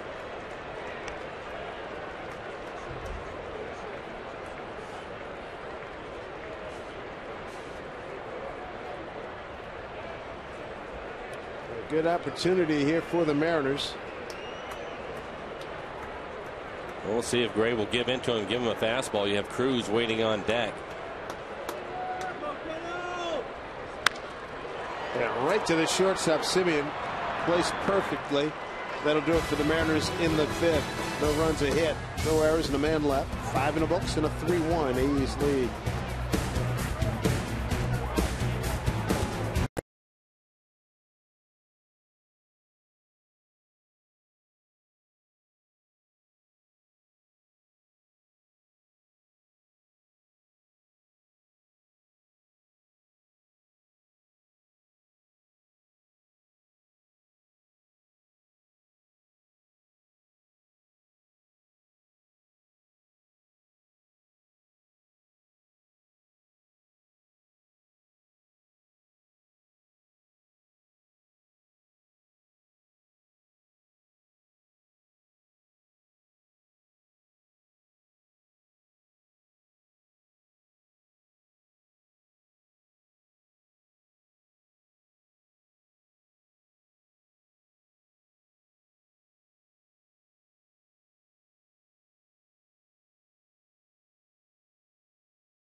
Now, here's what he did, Mike. Well, for Taiwan tonight, he had a good fastball topping out at 98 miles an hour, and he used it often in this one. But overall, he pitched well. The A's, pretty good offensive club. If you look at their overall numbers, they are 2nd in the league in runs scored. They fouled off a number of pitches to get his pitch count up to 97. He had 59 strikes out of the 97 pitches. A good changeup tonight. Didn't make many mistakes, but the one that hurt him the most was the pitch to Reddick. He wanted to get a fastball in on his hands, left it out over the plate, and Reddick hit it in the seats. Joe Beimel will take over. See what he did last year. At 56 appearances last year, a 2.20 ERA. Opponent's hitting .236 against the left-hander. Boy, he is the embodiment of the veteran left-handed specialist. Good to have Joe back. Recalled from, selected from Tacoma 4 days ago. 2 days ago, faced one batter, retired Cole Calhoun. There's Stephen Vogt, his first hitter. Well, you mentioned it, the specialist. A couple of lefties, do up Vogt and Davis. Then you have Loring and Simeon righties. And it looks like we're getting some action down the pen. Danny Farquhar getting loose, getting ready for the right-handed hitters.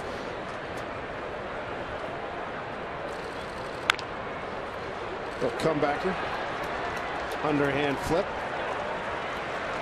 Time now for our Geico This Date in MLB history. May 8th of 2001. Randy Johnson, then with the D-backs, became just the third pitcher to strike out 20 batters in 9 innings. And missed out on the chance to share the MLB record for a 9-inning game because Arizona needed extra innings to beat Cincy that night.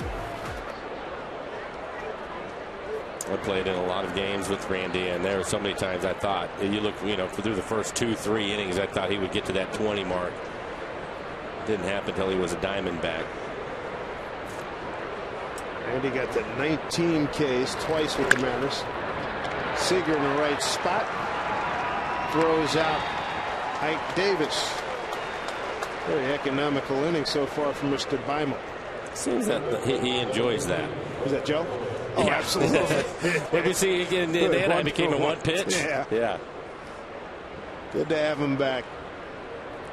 Couldn't reach contract agreement during the offseason. Signed with Texas, then was released. I was asking him the other day, I said, where did you get that ridiculous move you have? He says, when he was with the Dodgers a long time ago, he'd be down in spring training. He had like 5 guys over on the other side. Look at this.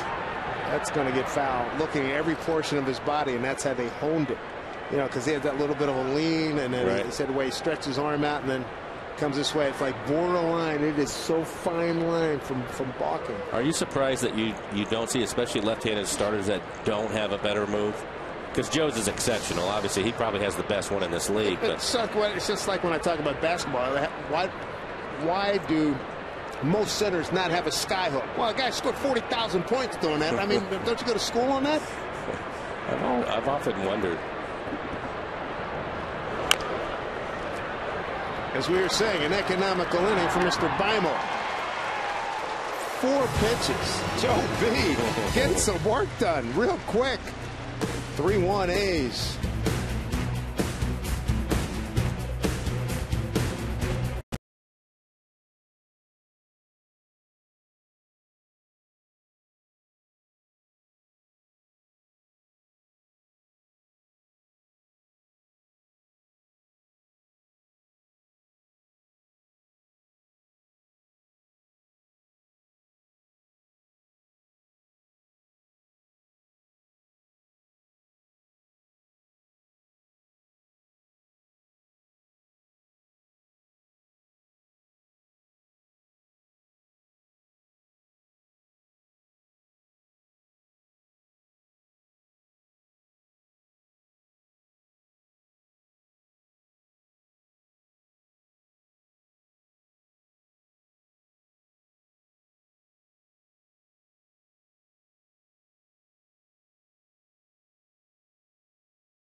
Game 1 of a 3-game set this weekend, first of a 9-game homestand. Sonny with 6 strikeouts thus far. He's walked 2. He's given up an RBI single to Logan Morrison in the 2nd inning. That's the Mariners' only tally.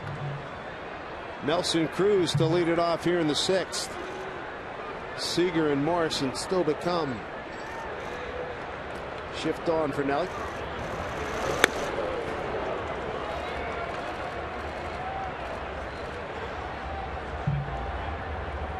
$25,187 on hand here at Safeco Field.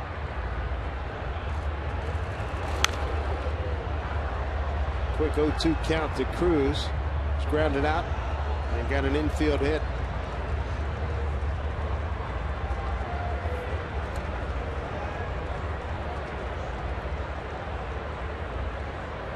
Larson's second inning run, RBI, gave the Mariners the lead. Billy Butler tied it with a single in the third, and then a 2-run Reddick home run up the middle. Try to beat it out, and he does. Standing with the into dugout. the well, so that's a break. Yeah, he'll get second base. A couple of infield hits. It's why he's in the top 10, too. Another reason why he's in the top 10.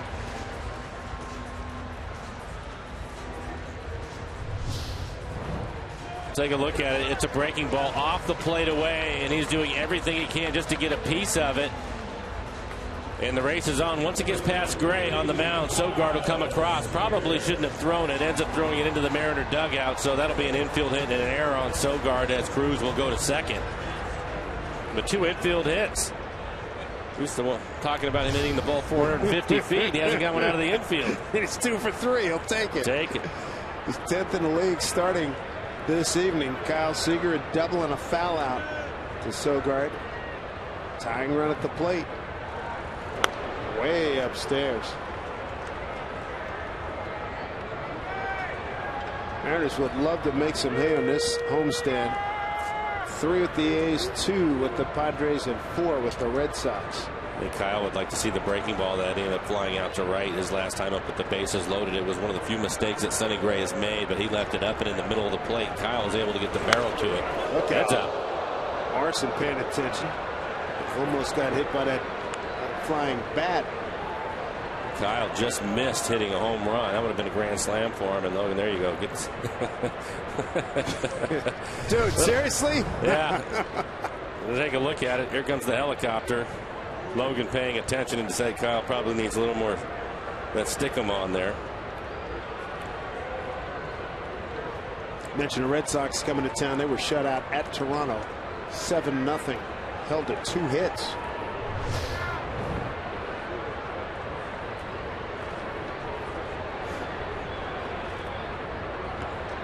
One to Kyle with Cruz at second base. 3-1 A's. Fouled in at Voigt's glove. Central Division battle. Detroit takes out Kansas City 6-5. Joaquin Soria picks up the win to go 2-0. And Detroit jumps back into first place ahead of Kansas City. Nobody out with Cruz at second.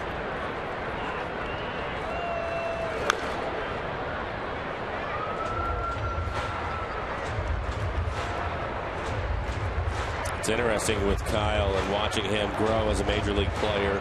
This is his 4th full season. And the things that has done and changed as a hitter. Now you can see the big leg kick that he has. He used to be a little more spread out, not much of a stride. Then he went to a toe tap, and now get that leg up in the air. Nice weight shift for him, good balance. And when that foot comes down, he's ready to swing. But for him, I think more than anything, he came up as a second baseman and was just put at third because they didn't have anybody to play there. And I think going over there, he felt he needed to hit for more power. I've spoken to him a number of times, and he used to spray the ball all over the place in the last few years, especially last year, pulling the ball more. That's why he ended up with 25 home runs. But you really have to appreciate the work that he has put in and the adjustments he's made at this level and still to be productive doing it. Cruz at second, a 1-2 count here for Kyle Seager. Strike 3 call. 7th strikeout for Sonny Gray. 1 down, 6th inning. Here's an easy way to meet Mariners catcher Mike Zunino tomorrow. Head on over to the University Village T-Mobile store from 11 to noon, where Mike will be signing autographs and meeting with Mariners fans. We'll see you tomorrow at the University Village T-Mobile store. See what Lomo can do. 1 for 2 tonight. Drove into Mariners' only run, 2nd inning. Mariners now 2 for 7 with runners in scoring position. The A's had the shift on with Logan hitting, and he hit it through the left side of the infield, so he's able to beat the shift. Pop this one up. Vogt taking a look. 6th throw. Strike 1. Sonny Gray now at 96 pitches. Nobody throwing in the pen for the A's. Danny Farquhar continues to throw in the Mariners bullpen. There's a look at Danny.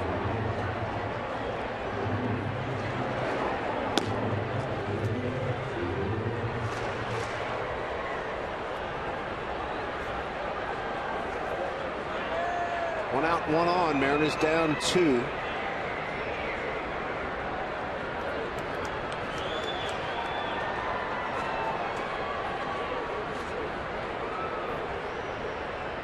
Here's the 0-1.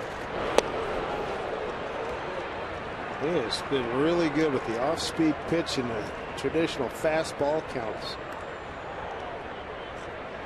It's a good changeup from Sonny.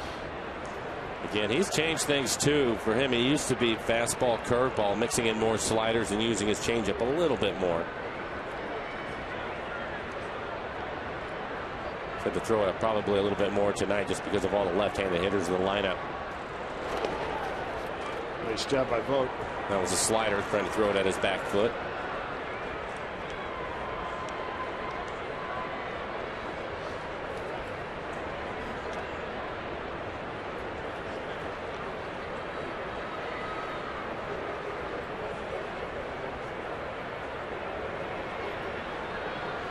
Mike Myers, that was on a Mariner roster.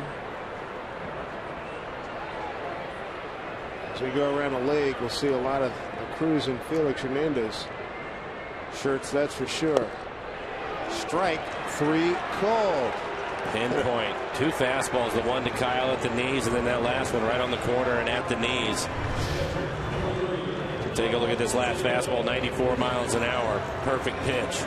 Double feature for Sonny Gray here in the 6th inning, beg your pardon. Gives him 8 Ks on the night against 2 walks. You mentioned he has been murdered here. 3-0 at Safeco Field, 4 previous starts, and 0.98 ERA. Here's Zunino. He's K'd twice swinging.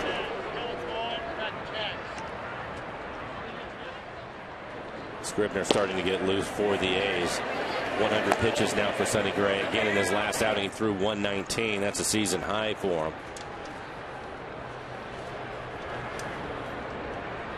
1-0 pitch to Mike Z. Chop foul. You just mentioned it. There it is again. Misses with the fastball. Comes back with a curveball to get back into the count. He doesn't have to give in to the hitters, and he just hasn't done it tonight.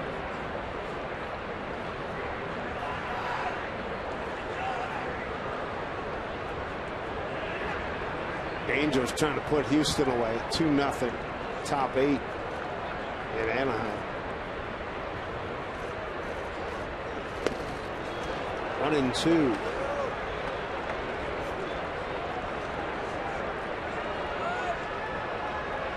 So your power guy Cruz gets on with his 2nd infield hit of the night, and 2 pinpoint called 3rd strikes, and now Zunino in a 1-2 hole.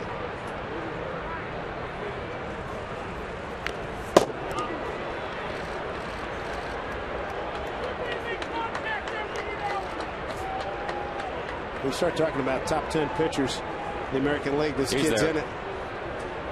Came into the game 4-0 with a 1.67 ERA. How about Corey Kluber? 0-5. They've lost all 7 starts he's made so far. Cy Young Award winner from last year with Cleveland. Felix, of course, 5-0 with a sparkling record to this point. Struck him out. Gives up an infield single, then goes K looking, K swinging. We've played 6. A's lead at 3-1.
6 innings of 6-hit ball, 1 earned run, 2 walks, 9 Ks. He strikes out the side in the 6th.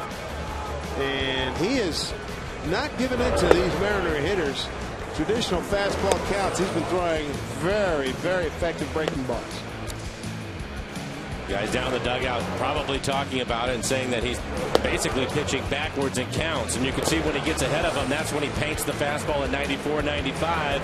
And it's because you have to have that breaking ball in the back of your mind. And by the time you recognize fastball, it's by you. That's a cutter. He only threw a couple of cutters in this one, but you can certainly see the reason why he had a 1.67 ERA coming into this game tonight. He struck out his last 3 and 4 of the last 6. Danny Farquhar takes over, third Mariners pitcher. He's got Marcus Semien, and Eric Sogard and Coco Crisp. Farquhar trying to bounce back from Tuesday's performance in inning. 3 hits, 2 runs, both earned. A walk, no strikeouts. That was in the 8th inning, giving up 2 runs that forced a tie at 4-4, and then it was broken in the 9th by the Perez home run at Anaheim.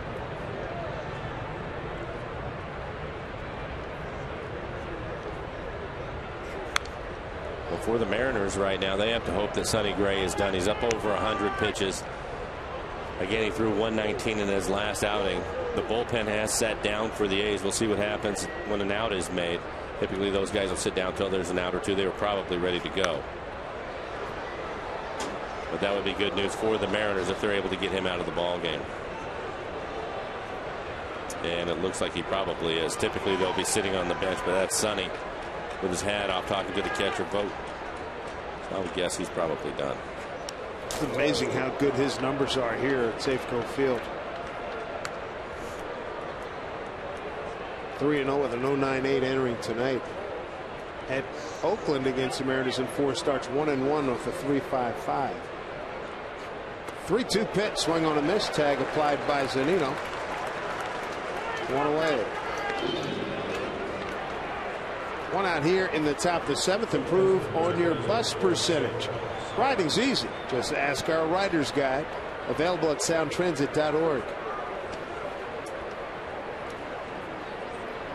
We're so good. Base hit to right field, and then Seth Smith and a nice sliding catch on it in left field. Might it come back to Seager? No, sir.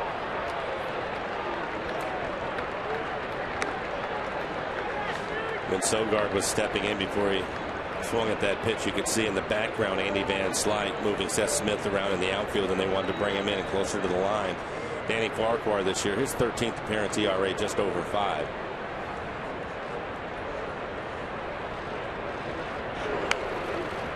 Bunted foul 0-2.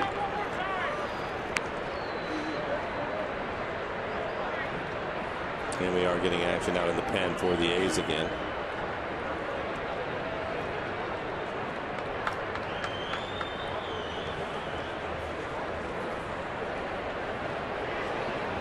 Sogard towards left center field. Ackley shallow and shading towards the gap. 1-2.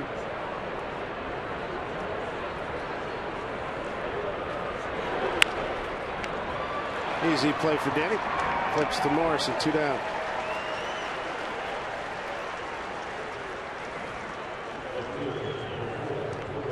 Two away, back to the top of the order, and Coco Crisp. Coming up tomorrow, CenturyLink. What's next? Jesse Hahn, record of 1-2 with a big ERA. Jay Happ has done well. Good pickup. And that trade for Michael Saunders to Toronto.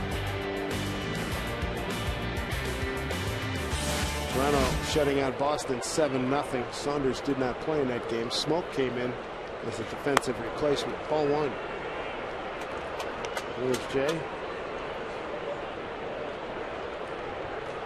Pitched even better than what his record indicates.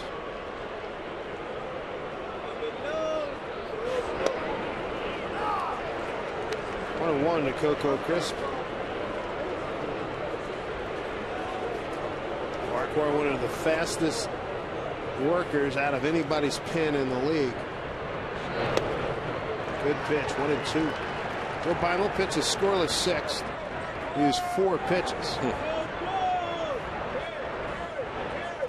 Sonny Gray got to be pleased with what he has done this evening.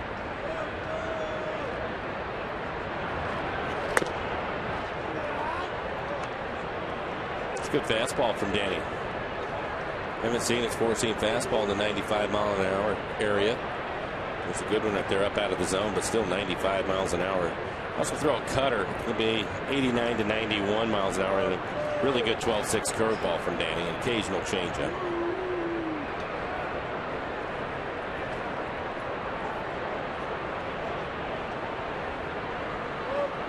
Coco, veteran player, has done his best to slow down Danny Farquhar. Remember a couple of years ago, we were talking, I think you mentioned it, that there was somebody working real fast and nobody, we had so many young guys that nobody was stepping out like Coco's doing here tonight. I can't remember it was a couple 3 years ago. I remember the game. I can't remember who it was that was on the mound, but we were talking about that. And that's one of those things where having veterans, it makes a difference, and Coco certainly is that. And if a guy gets into a good groove and he's working fast, step out on him a couple of times. Oh, I wish I could remember that, but I don't know if it was Burley or somebody like that, but guys just kept stepping in, and he was getting what he wanted. Swing and a miss. Good effort. Good performance by Danny Farquhar in the 7th. It goes 1-2-3. Ackley, Taylor, and Smith coming up. Mariners trail 3-1.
Lottery win would change your bucket list. Play today.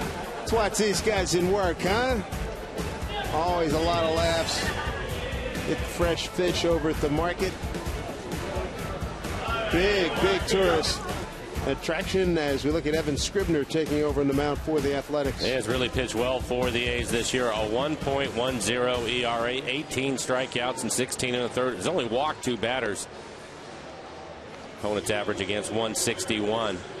Good sinker slider combination for Scribner.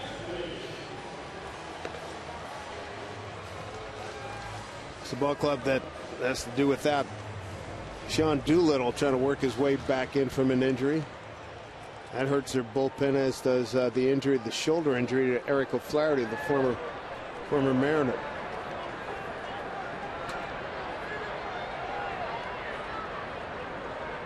See if Ackley can light a spark here. Sonny Gray really dominated the Mariners with a 9-strikeout performance. Ackley tonight lined out to right and fouled out to left.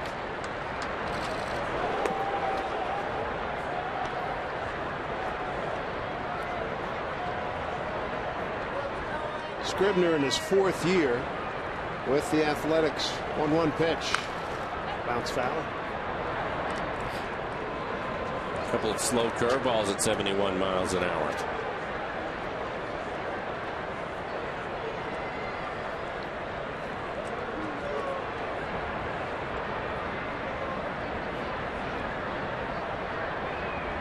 Scribner, 6'3", 190. Turns 30 years old mid-July. There's base hit. That'll get things started. Dustin Ackley checks in with the base knock to start the 7th inning for the Mariners. They'll bring Chris Taylor to the plate, the tying run. Now you can decorate your room with some boom. It's Nelson Cruz Poster Day, courtesy of Aquafina, on Sunday, May 17th, when the Mariners host the Red Sox. All kids take home the new Nelson Cruz poster. So for tickets, visit Mariners.com. Chris Taylor, swing and a miss. Taylor bunted his way on in the 5th and was left stranded at 2nd. In the 6th inning, infield hit by Cruz and a throwing error got him to second base, and he couldn't advance any farther. 0-2. 3rd consecutive innings, the Mariners have gotten their leadoff batter on.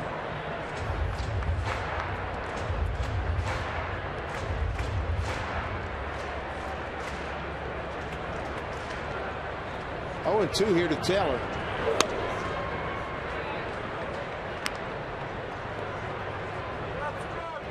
Kyle Seager 1 for 3 tonight. Scored the Mariners' only run on the Lomo base hit in the 2nd.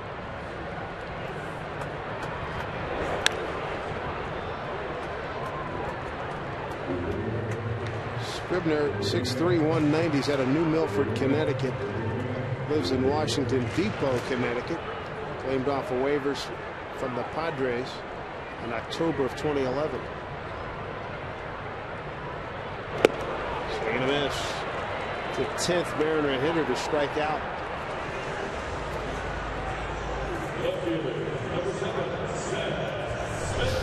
And this looks like a cut fastball on the outside corner. Yeah, that's what it is. Well located. After a couple of sinkers, comes back with a cutter.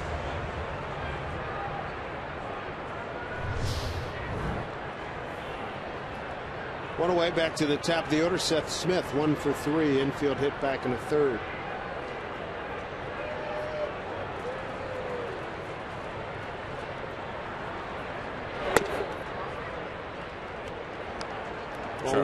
Charlie Furbush getting loose in the pen. A couple of lefties due up, Fold and Reddick.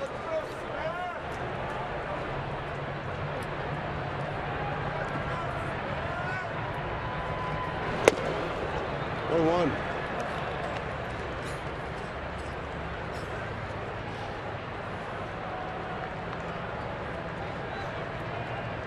Smith 1 for 1 against Evan Scribner.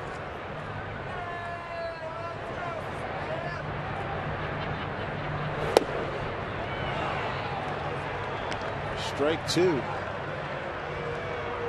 All the 2 strikes here. Fernando Abad, hard throwing left-hander.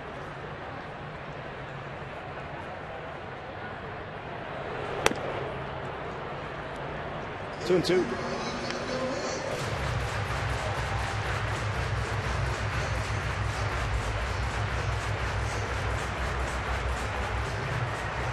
Smith coming over from San Diego. Brendan Maurer deal back in December. 2-2 pitch. Ackley back safely.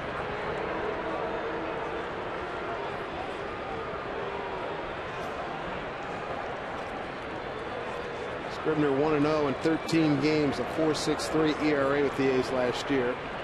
Spent most of his time at AAA Sacramento.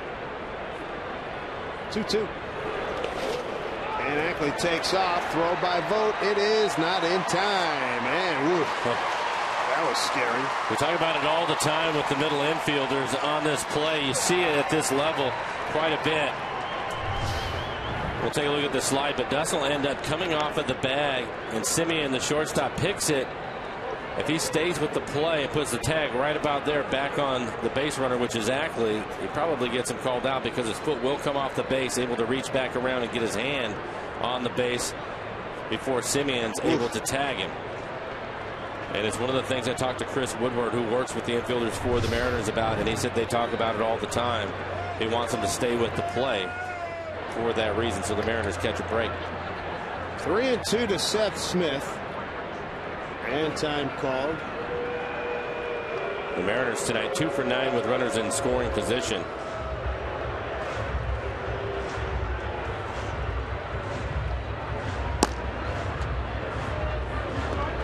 So Rodriguez heating up.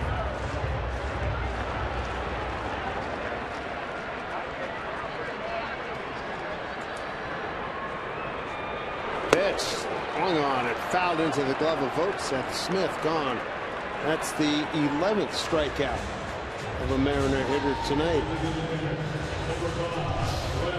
As if Seth is just trying to foul this pitch off. It's a late swing on a high fastball. It's borderline, too close to take. Home plate umpire Tom Randazzo, he's been calling that pitch.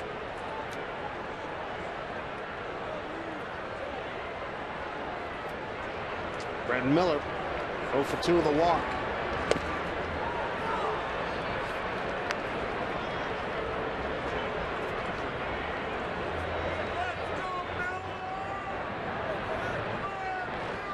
A run on 7 hits, 1 error by the Mariners. 3 runs, 5 hits, and an error for Oakland.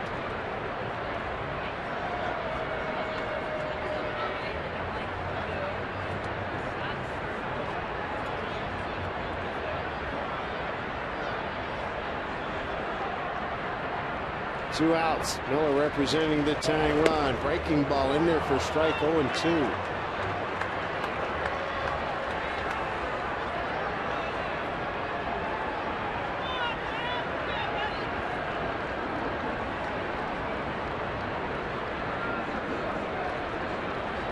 Here we go, 0-2. Ball 1.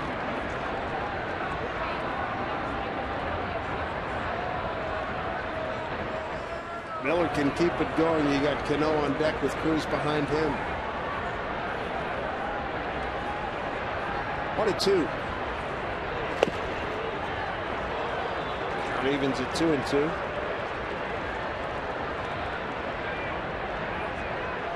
Tampa Bay closes out Texas 8-2 final. Big pitch at 2-2. Breaking ball hammered into the corner. That'll get a run home. 3-2 ball game as Brad Miller comes up big on a 2-2 pitch. RBI double right field. It's a 1-run ball game for Brad. His 9th run batted in on his 4th double. The tying run now at second base with 2 outs for Robinson Cano. Does a really good job keeping his hands back. This is a slow curveball, 72 miles an hour, breaking down and in on Brad, and he's able to cut it off at the pass right there out in front of home plate. Just a hanging breaking ball, hits it hard into the corner. That'll bring out Bob Melvin, and he is going to his left-hander Abad on his way into the game. So the Mariners showing some life here in the 7th inning. Tying run at second. Brad Miller makes it a 3-2 ball game as they chase Evan Scribner.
Here's how the Athletics, they jumped out into the lead here. Big shot here, 2-run homer, 5th inning, Josh Reddick. His 5th homer of the season. RBIs 21 and 22. That broke a 1-1 tie in the 5th. Now the Mariners trying to battle back here in the 7th. Brad Miller time as he comes up with an RBI double. And that brings on a new pitcher to face Robinson Cano. It will be Fernando Abad, his 13th appearance. He has struggled. 8 in the 3rd. Opponent's hitting .313. He's given up a couple of home runs. Walked 3 batters. Well, I'd say Mr. Cano's about due against Fernando Abad because Robbie is 0 for 6 against him. Brad Miller at second, good speed, tying run. 2 outs here in the 7th. Abad from the first base side of the rubber. Breaking ball, ball 1. Inning started with Ackley reaching on a base hit, 3rd consecutive inning. Mariner has led off. First time they've scored it.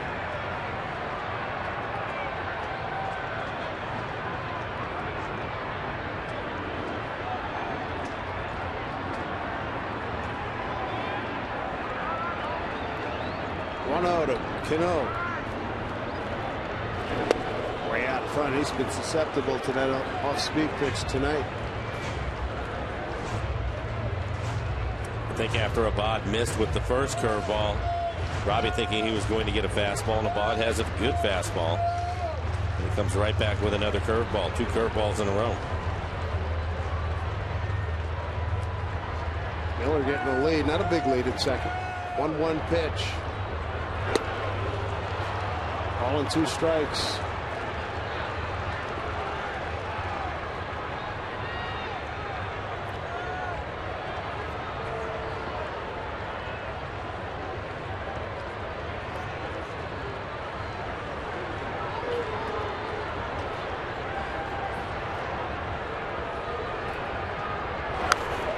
Fouled off. Cano's left 3 men on board so far tonight.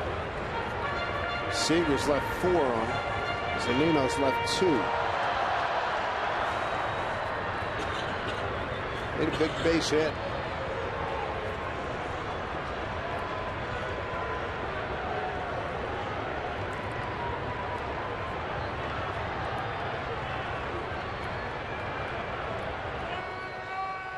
Pivotal point in this ball game. The 1-2 pitch. Fouled off. Well, after starting him off with 2 curveballs, he comes back with 3 fastballs in a row. That last one on the outside corner, 95 miles an hour.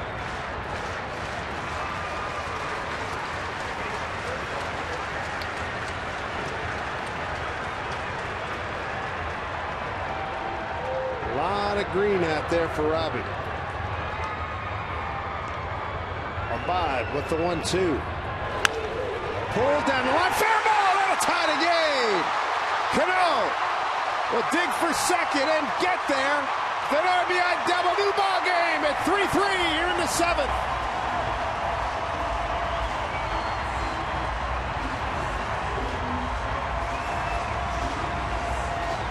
With that base hit, the Mariners are now 4 for 12 with runners in scoring position. Have to believe Cano was looking for this breaking ball. Again, 3 fastballs in a row after Abad started him with the curveball. And he gives him the curveball right here. Good look at our Alaska Super Bowl. Robbie out in front of it just a little bit. Able to hit it down the line past Ike Davis, the first baseman. So back-to-back doubles for the Mariners to get him right back in this ball game. RBI number 8 for Cano, and they're going to put Cruz on. He's got 2 infield hits, 2 for 3 tonight. Kyle Seager will be the guy they want to go after.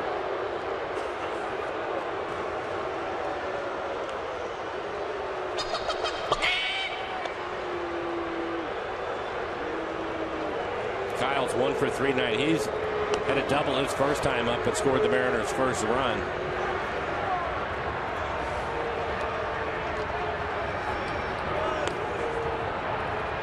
Two out RBIs by the Mariners here in the 7th to tie this baby up at 3-3. Rich Donnelly going out to talk to Cano at second. As Seager makes his way to the plate.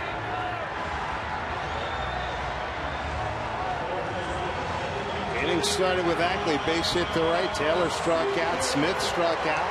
Brad Miller on a 2-2 pitch double to right. And Cano on a 1-2 pitch double to right. Those last two doubles were run producers. We have a tie ball game. This is one of the areas that Kyle has improved on this year. He's hitting .269 against left-handers with a home run and 6 RBIs. First pitch from Abad, breaking ball, ball 1. Seager 2 for 4 against Fernando.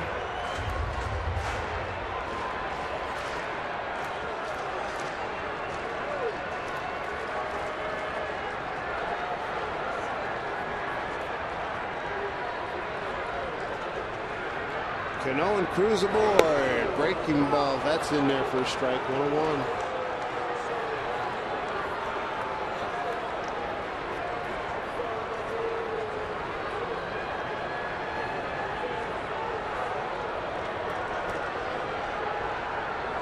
Two away and 2 on.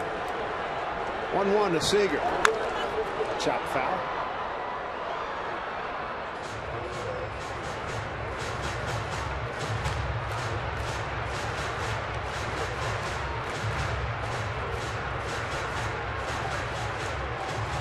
Seager, this one fouled right off the toe. Out in front of a curveball.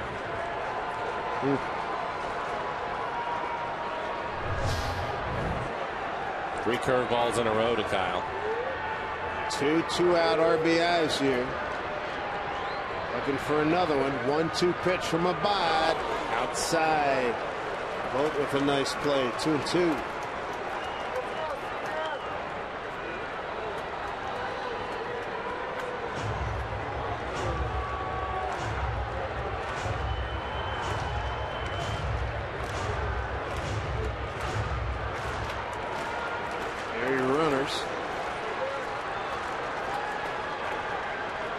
Seager trying to get Fernando Abad. Pitch. Breaking ball. Wow.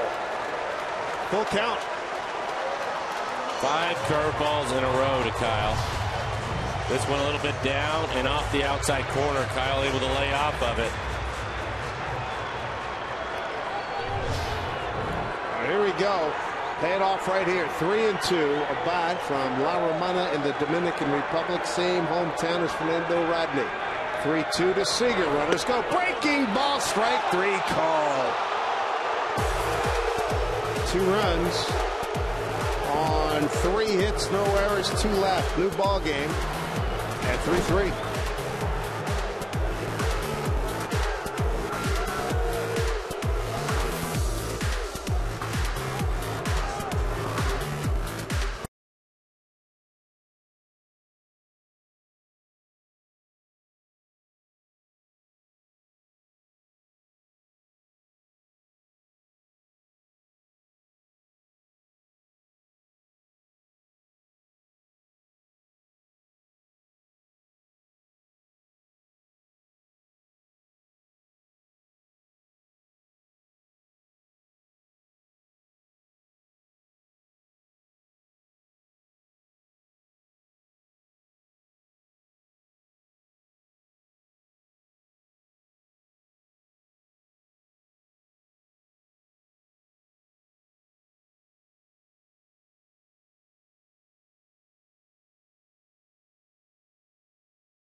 Join us tomorrow for an exciting MLS matchup. Tune in at 1 p.m. Pacific. The Timbers in Canada to take on the Montreal Impact. And stay tuned after the match for our live post-game show. For your local programming schedule, visit rootsports.com. Hashtag where I root. Let's get some answers to that question. Mariah Ashmore, it's all girls' night out. Nicely done. 4th game of the season. Hope it turns out to be a win. Some Cougs fans, Connor Black and company, supporting the Mariners this evening, and more girls' night out action. Jamie and her friend at the ballpark here tonight. Let's send it back upstairs to Dave and Mike with Charlie Furbish getting ready to go to work. Charlie taking over. Thank you, Tom. And Joe Beimel, Danny Farquhar. Each pitch a scoreless inning. See if Charlie can add to that little parade there. As Billy Burns going to lead it off. Swing and a miss. Burns pinch hitting for Sam Fuld.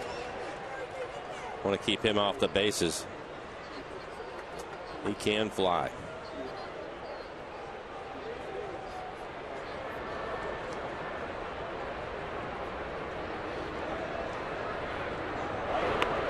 Oh, and he hit him. Sure did. Breaking ball got in there. 0-1 pitch. Leadoff man's aboard.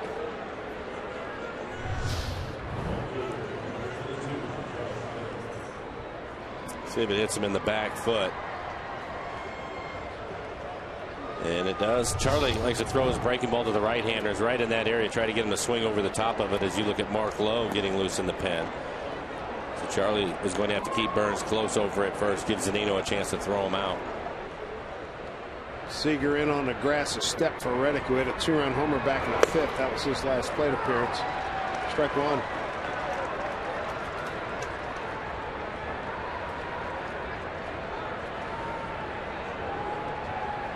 Reddick 3 for 7 against Charlie.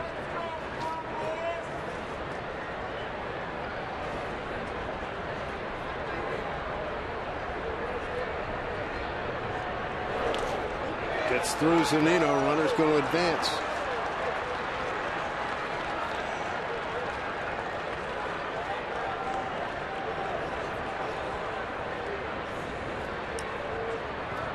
That will be a wild pitch.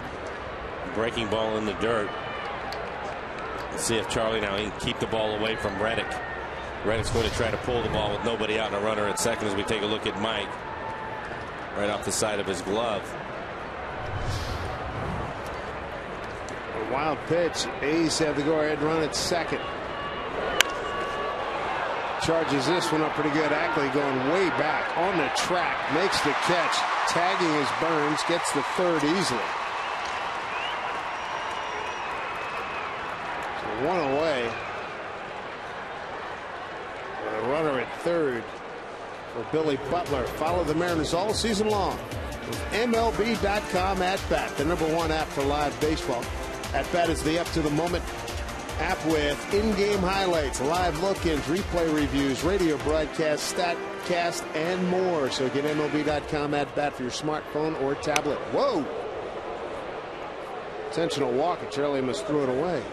Well, you have a couple of lefties that are due up. Vogt being one of them. Stephen Vogt, Ike Davis are due up. Vogt, who's really swung the bat well this year, hitting .341 coming into the game. A .286 hitter against left-handers.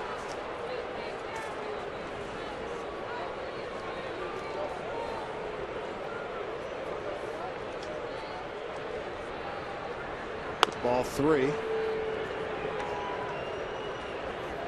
The Mariners tied up and now in jeopardy of giving it right back.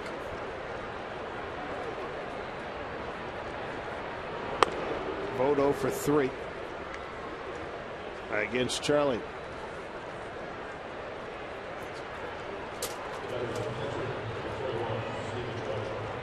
Throw a ground ball, double play, get out of it. Simple enough. I like it. Burns at third. Butler at first. It's Ty Waller, first base coach. It's not going to take much of a fly ball for them to send Burns at third. Again, he can really run, so outfielders playing straight up.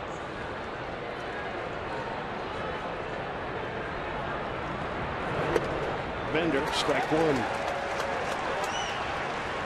Vogt tonight, strikeout, and a comebacker against Joe Beimel back in the 6th. Good hitter, leads the league. Batting average, runners in scoring position. Shoot it off the end of the bat.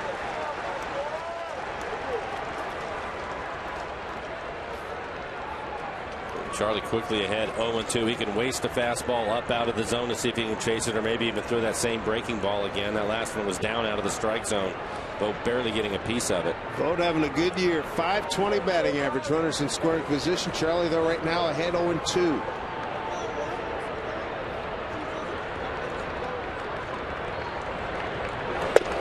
Strike 3 call. That is a big K by Charlie Furbush. 2 away. 2 breaking balls and then a fastball. It's just off the plate away, but Mike Zunino does such a good job framing this pitch. He gets the call. Vogt not happy about it. He thought it was off the plate. Huge strikeout as Tony Rendezzo rings him up. Mark Canha has come out of the dugout. He's going to pinch hit for Ike Davis. We saw Mark Canha do some damage back in Oakland. First time we saw these guys. Lloyd's going to make a change.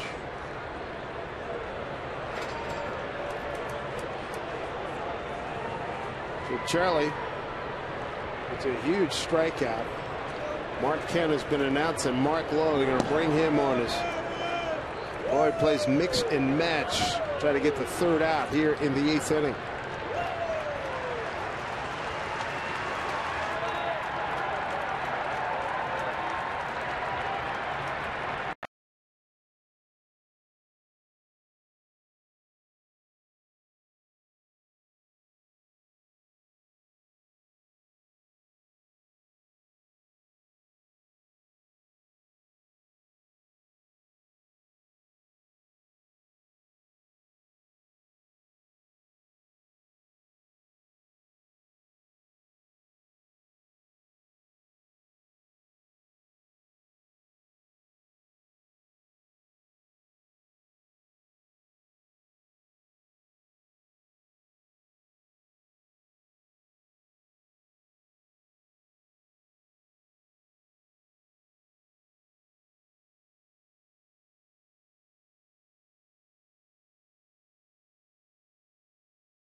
Out Independence, we check out our Lexus pitching matchup. Here's what the starters did here tonight, Mike. Well, no surprise, Sonny Gray in 6 innings giving up just the 1 run. He's been a hot pitcher. Had a 1.67 ERA coming into this one. And Taijuan Walker bouncing back from his last out. He made the one mistake to Reddick, but outside of that, I thought he threw the ball extremely well, topping out at 98 miles an hour. But he did have to throw 97 pitches to get through 5 innings. And Mark Lowe will take over. See what he did last year with Cleveland. 7 appearances, a 3.86 ERA. Saw Mark towards the end of spring training. His fastball was back. He was in that 95-mile-an-hour range and a hard slider. Let's see what he has here tonight. And Joe Beimel, selected from Tacoma 4 days ago, made his season debut 2 nights ago. Retired Trout Pujols in Anaheim in a big spot right here. Mark Canha did a lot of damage to the Mariners in Oakland, going 5 for 16 with a home run. Strike 1.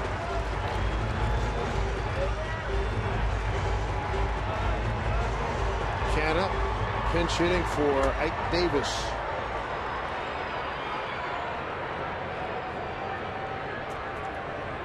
3-3 ball game. Go ahead run at first.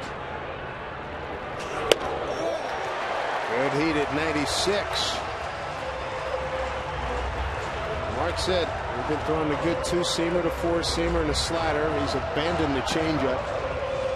He said, I'm only going to face 1 or 2 guys. I'm bringing it. I like it. This is what we saw from Mark when he was with the Mariners before he ended up going to the Rangers. He had a good fastball and he used it. He was anywhere from 95 to 97 with the hard slider. And he's healthy. The 0-2.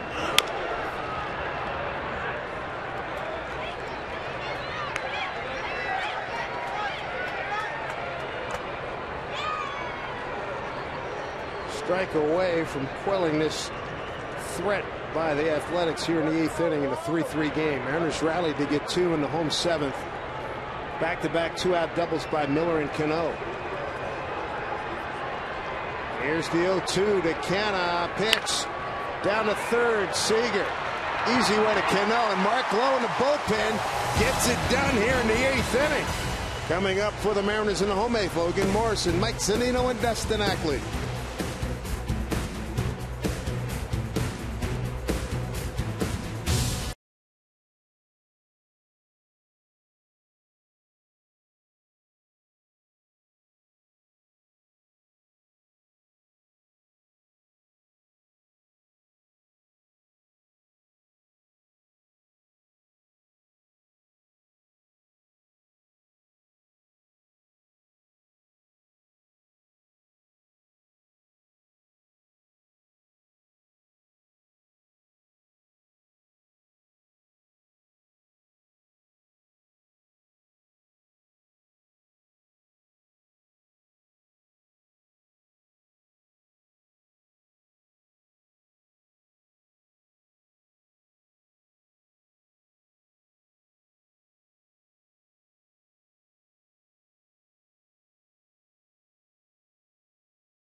Brought to you by Geico. 15 minutes could save you 15% or more on car insurance. By Money Tree, proud to make a donation to Mariners Care for every Mariners win. By Jack in the Box. Jack's hottest sandwich is back. Head to Jack in the Box for Jack's Blazing Chicken Sandwich. And by CenturyLink, your link. So what's next? What a great day to be in the market. Fresh fish, vegetables, all the good stuff. See if Logan Morrison can create an opportunity here for the Mariners. Fernando Abad continues. Lomo drove in the Mariners' first run, 2nd inning. Single to left center field. Since then, a fly out to center and a strikeout looking. The A's have the shift on again, and Logan, when he picked up his base hit, he hit it to left field. 1-1 on the breaking ball.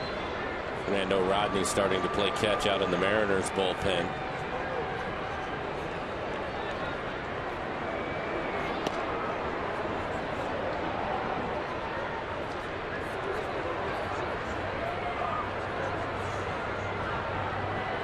Lomo in tight. Billy Burns stays in the game in center field. And Mark Canna takes over at first for Ike Davis. Burns takes over for Fold. 2-1 count to Morrison.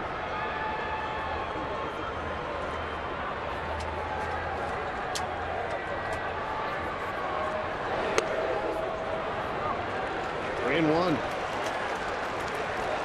Morrison, Zunino, and Ackley here in the bottom of the 8th in this 3-3 ball game. I've seen Abad pitch a number of times, and I don't remember him throwing so many curveballs. He has a good fastball. He has using this at bat here, 4 pitches, all of them breaking balls to Logan. See if he gets a fastball here. His fastball has been 94, 95 when he decided to use it. Another breaking ball. Wow, 3-2. Cano hit a breaking ball, tied the game in the 7th on a 1-2 pitch.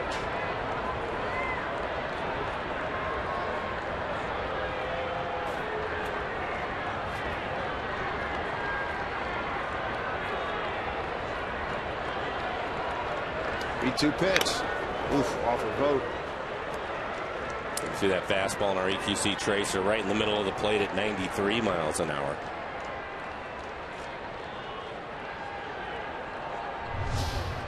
Take a look at it in the swing in our Alaska Supermo as he fouls it straight back.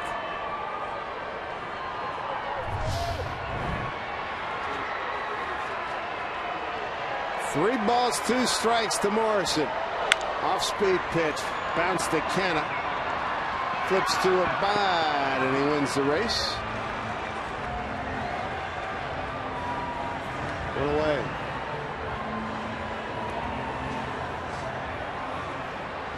Bob Melvin going to make a change. With the right-handed Mike Zunino coming up next. Mike is K'd 3 times swinging this evening.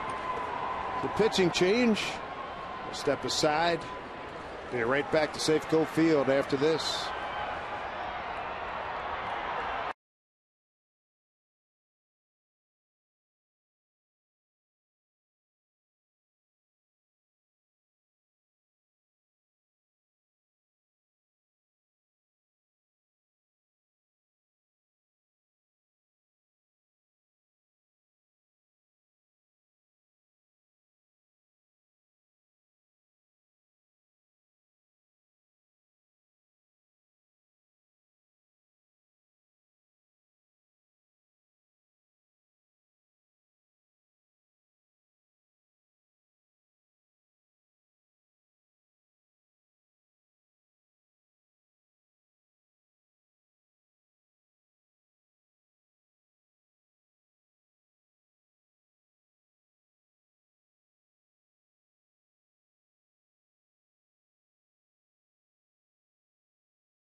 Sports, Dave Sims, Mike Flowers, and the Root Sports crew.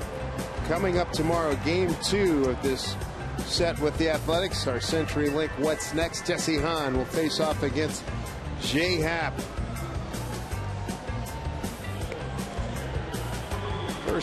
Tonight, the first of a 9-game homestand. Mariners will enjoy another day off on Monday. Padres will come in Tuesday, Wednesday, and then Thursday through next Sunday. The Red Sox will be here. Fernando Rodriguez just called up today.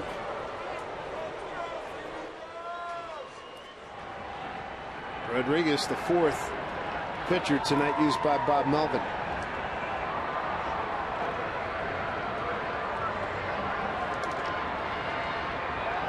Let's see how Mike Zunino greets him.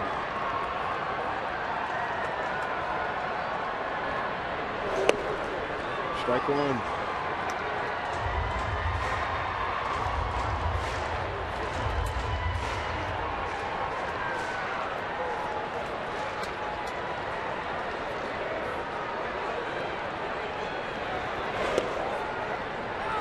Late call. I don't think Mike liked it. Thought that pitch was off the plate away. 92-mile-an-hour fastball.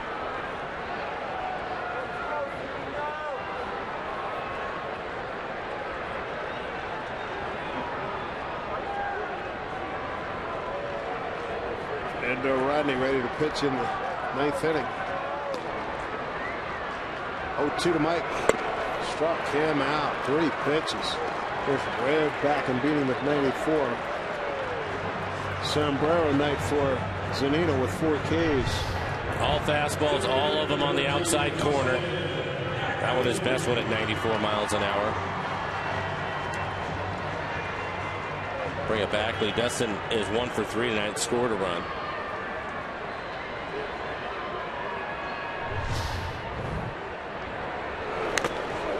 Ooh, jeez, that got Randazzo. Good gravy.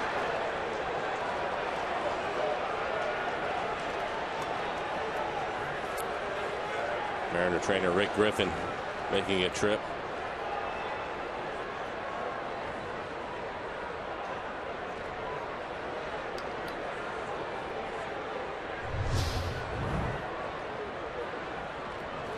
There's a look. Whew. Thank goodness with the extender. Yeah, good point. Haven't always had that. Steve Yeager. Going back, what was that, mid to late 70s. And they started putting the iron extender on there. Steve used to have that little leather patch down there. That extender saved him a lot more abuse. As bad as that was.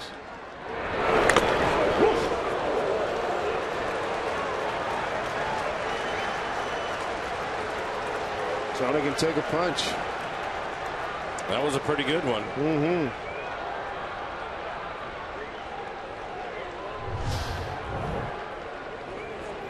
Veteran umpire.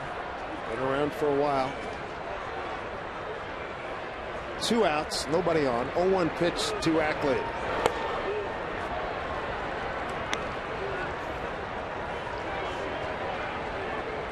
Rodriguez called up today. He was in 7 games with the A's last year. Previously, he's been with Houston and the Angels. Goodness gracious. We both got that one. I think you're right.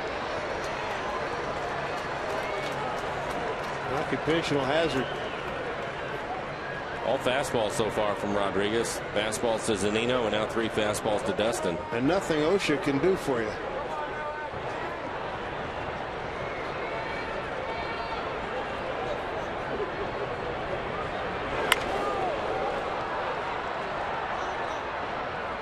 One and 2.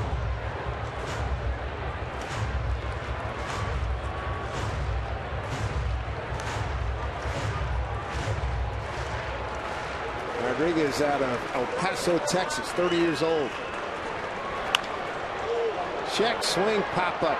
Shortstop Simeon makes the play. 1-2-3 go the Mariners in the 8th. Here comes the 9th. It'll be the bottom third of the order for the Athletics in a 3-3 game.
Here at Safeco Field, there you go, putting that LED lighting to work.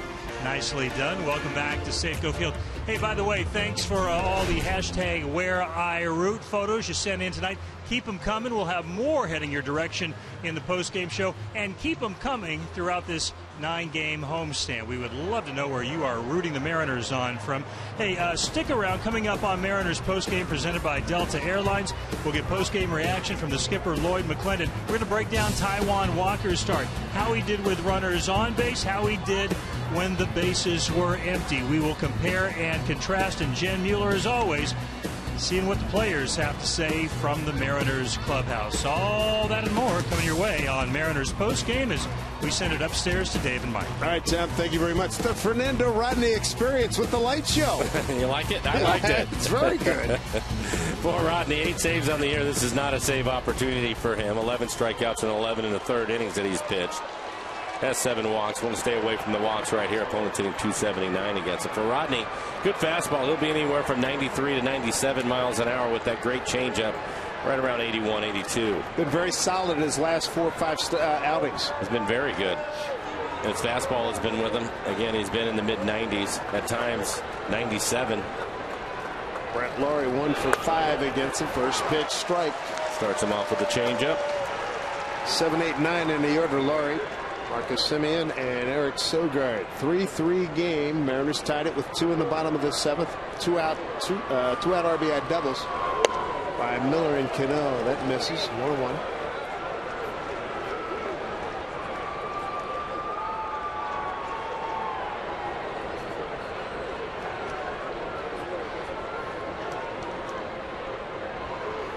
Three runs, 9 hits, an error for the Mariners. 3-5-1 for Oakland. That bat's going to die. Cano throws out Laurie, hustling down the line, 1 away.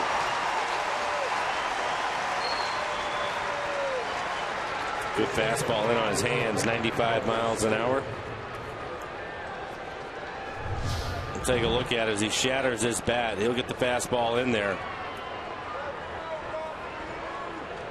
Oof.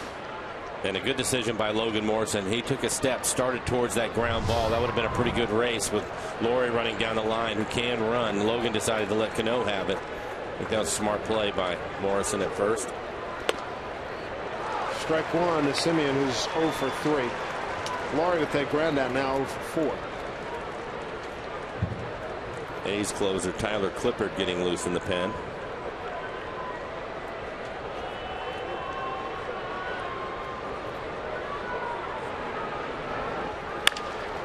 Through the hole, deflected by Taylor. Seth Smith will get to it. Let Semien do a single.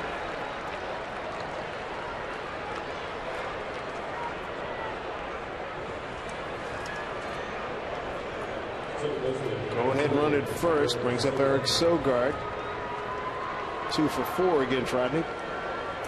Semien able to get to this fastball, 95 miles an hour.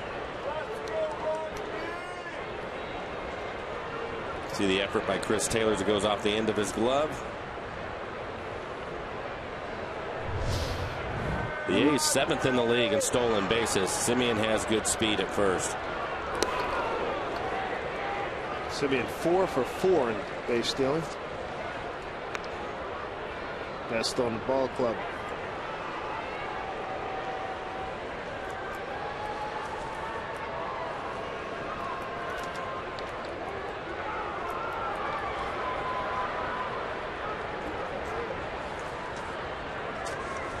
Pitch coming in there for a strike.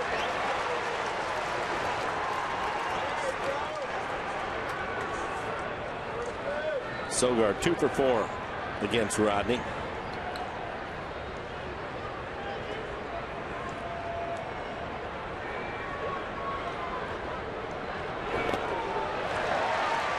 Caught in between, all in 2 strikes.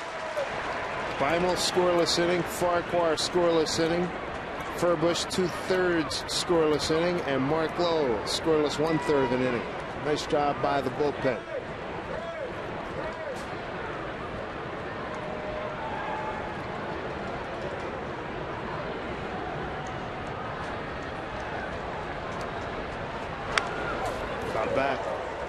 Good fastball, 97 miles an hour.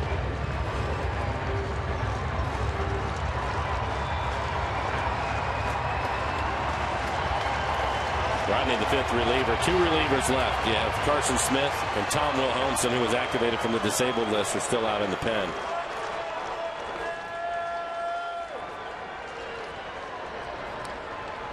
Rodney backs off.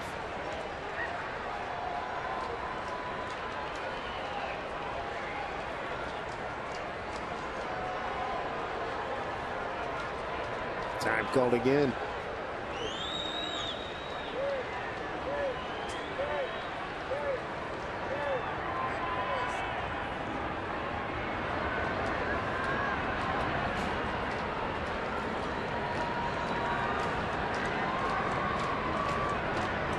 Swing and a miss. Got him.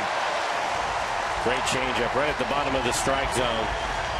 So tough to lay off of that pitch, especially when it's located like this. After seeing 97 miles an hour and 83 mile an hour changeup, you see the late movement on it. Sogard out in front of this changeup. Good look at our Alaska Supermo and how far out in front he is on the change.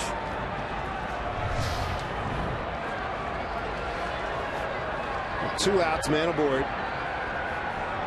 Brings up Coco Crisp, 5 for 13 with a homer against Rodney. Big swing, strike one.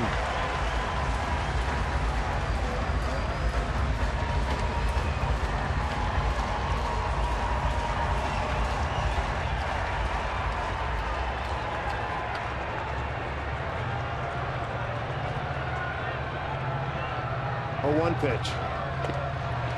Oh, real nice. 0-2. He's found his groove here. Like 6 in a row now. He's been really good. Yeah, his fastball has been good. Again, he's not out there trying to paint corners.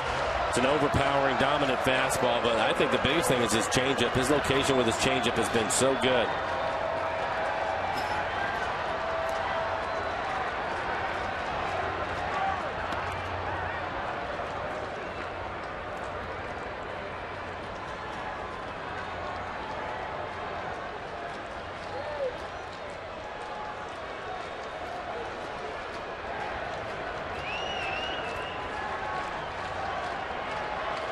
Rodney ready, the 0-2 pitch to Crisp. Missed off the plate, 1-2.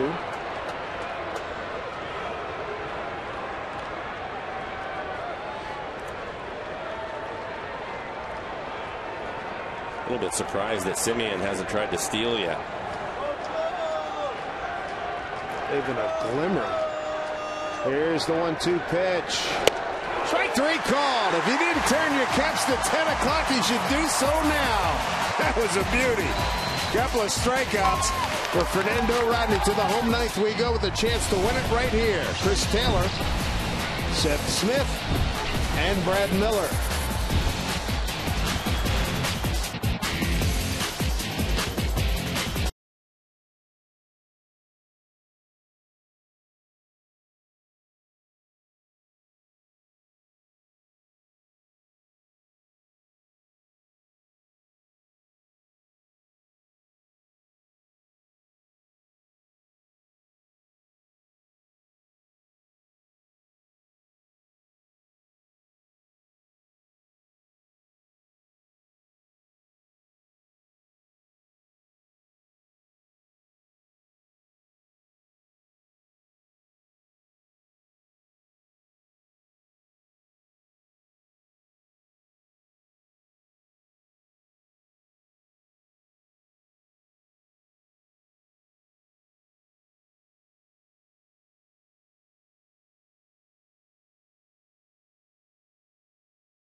9.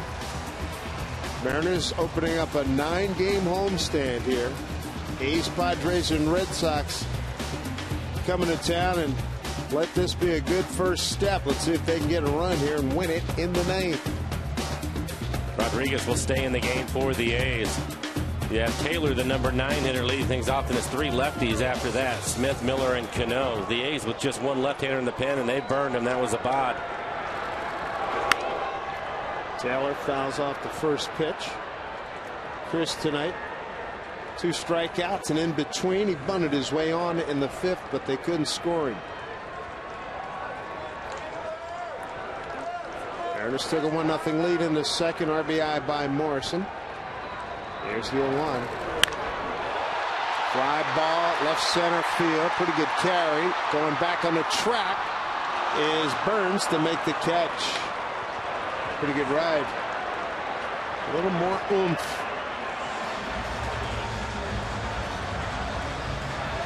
One away. Athletics tied it in a 3rd RBI single. Billy Butler. Take a look at this drive here by Taylor. He missed it by about a half a grain. Skied it out to left center field towards the pen. Burns will catch it right in front of the wall. So far with Rodriguez, nothing but fastballs from him. 10 pitches, all of them fastballs. Score was tied through 4. Then in the 5th inning, Taijuan Walker gave up a 2-run homer to Josh Reddick. Stayed 3-1 until the 7th inning with 2 outs and RBI double by Miller, and Cano followed with another one. Tied up at 3-3. 1-1 to Seth Smith. He's got an infield hit tonight, 1 for 4, a couple of strikeouts.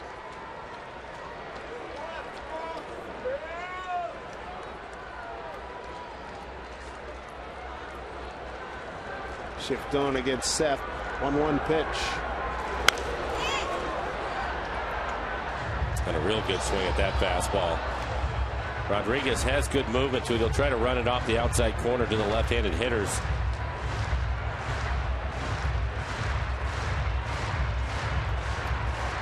Carson Smith getting loose for the Mariners out in their pen. Ball 2 strikes to Seth. Fly ball left field. Going over to get it is Coco Crisp. 2 away.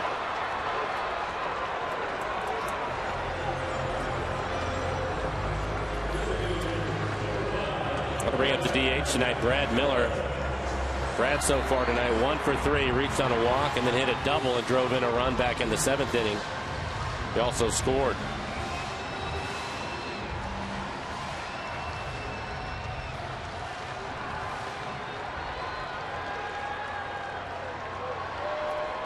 Let's see what gives here. 2 outs, nobody on, bottom 9 in a 3-3 game. Strike 1.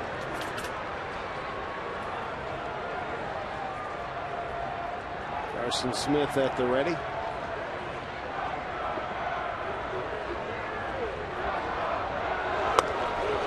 Oh, 2 to Brad.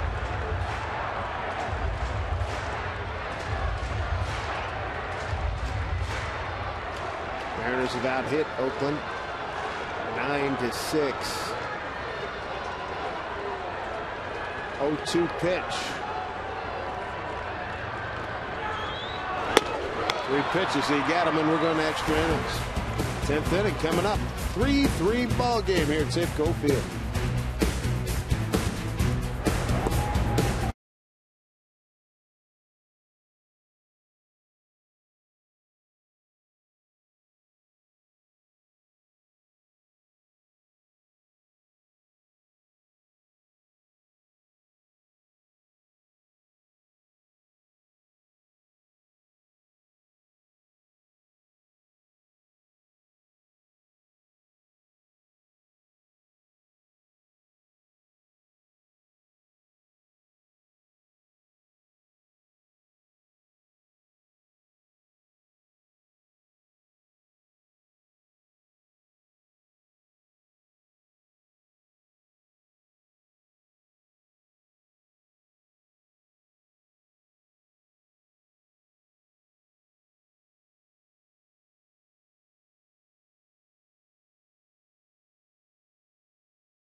Jack Link's Beef Jerky all season long. Jack Link's Beef Jerky, feed your wild side.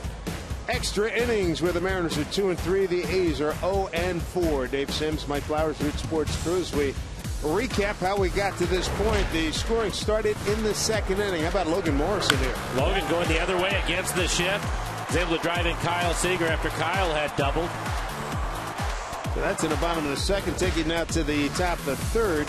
And here's Billy Butler with a base hit. That ties the score at 1-1.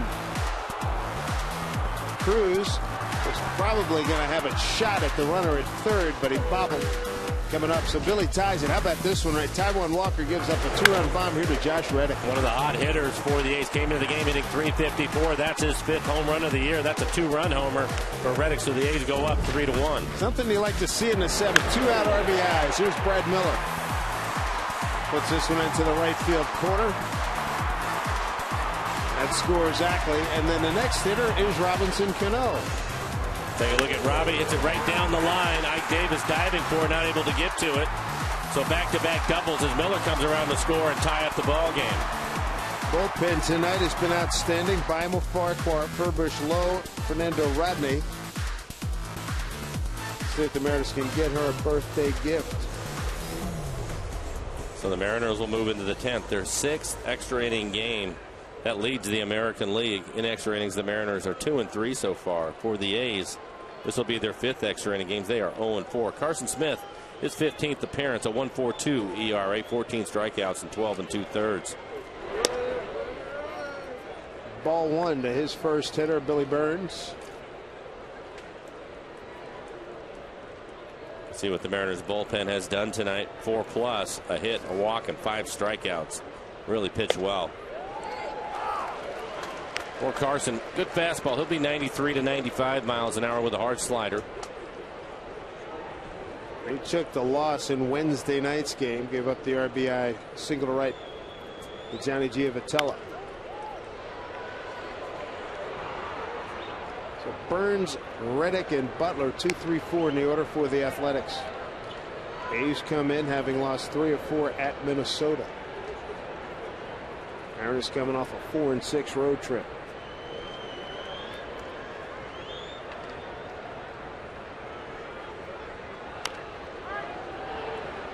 He's got a piece of it, 1-2.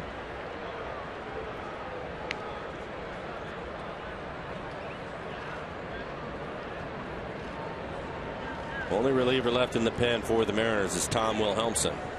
Just activated today. Dominic Leone sent out. This is Sucre on the right and Jason Phillips, bullpen catcher on the left. Seager has the play in foul territory, 1 out.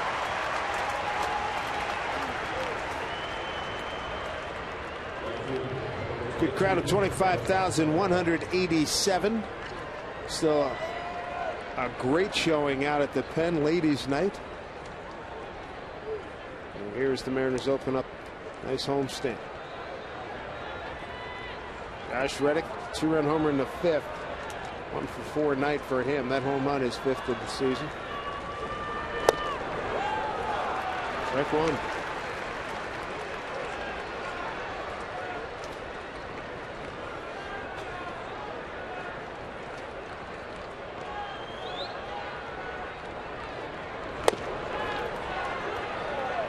Fastball miss, 1-1.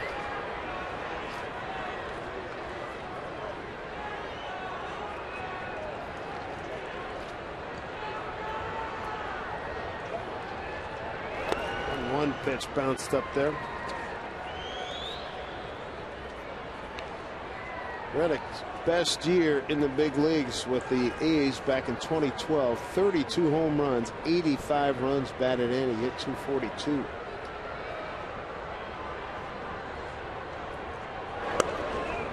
Three and 1.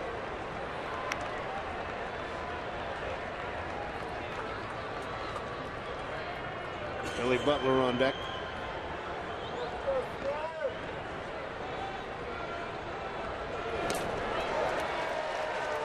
Count runs full. Foul ball.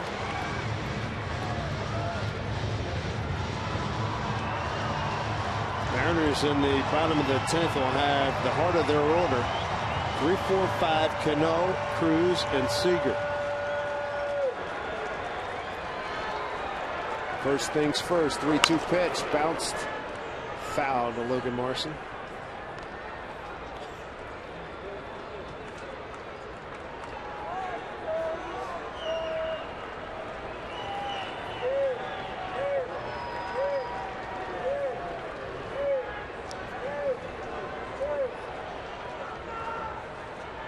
Been a busy night for the boys in the pen. 3-2 pitch.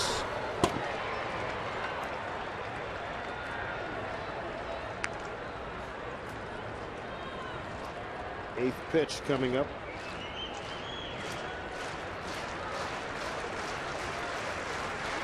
Well, he's been a hot hitter and he's putting up a battle. Last pitch was a pretty good slider on the inside corner. Cano diving snag, 2 down.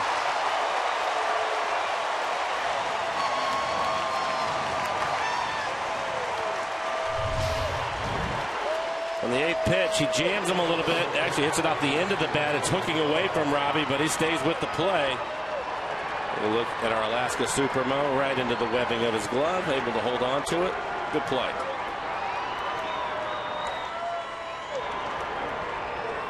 Two away. Fans appreciate that performance by Robinson Cano. Here's Billy Butler. Strike one.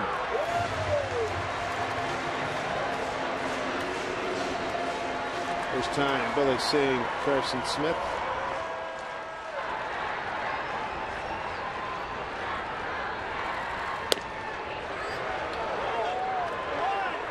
One.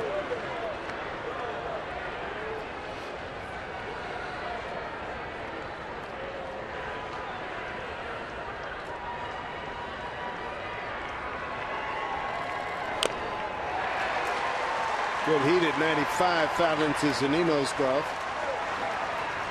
Advantage, Carson Smith. 1-2 to Billy Butler. Typically when he gets you 1-2 to the right-handed hitter, he'll try to throw a slider off the plate away. There it is. Nice job, Carson Smith. A 1-2-3 10th. Cano, Cruz, and Seager coming up here for the Mariners as they look to get this first game of this homestand by beating the Athletics.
Up beyond his bedtime. 10:25 Pacific. 25,187. Greeting the Mariners here as they return home from the road trip and try to win a game here in the 10th. They got the heart of the order coming up. Cano, Cruz, and Seager against Tyler Clippert, the former Washington National. Dave, I think it's about time that the Mariners get their own walk-off win. Tyler Clippert on the year, his 12th appearance, a 2.25 ERA. 9 strikeouts over the 12 innings he has worked. Opponents hitting just 159. He's given up 1 home run. The Mariners have been walked off 5 times this year already. All right. Turn it around. To your point. Cue up the Aerosmith. Walk this way. Here's Cano. Strike 1.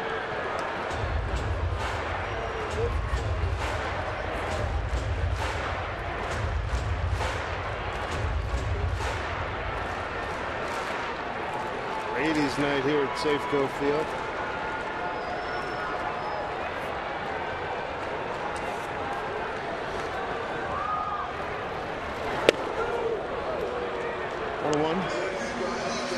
Cano 0 for 2 against Tyler Clippert.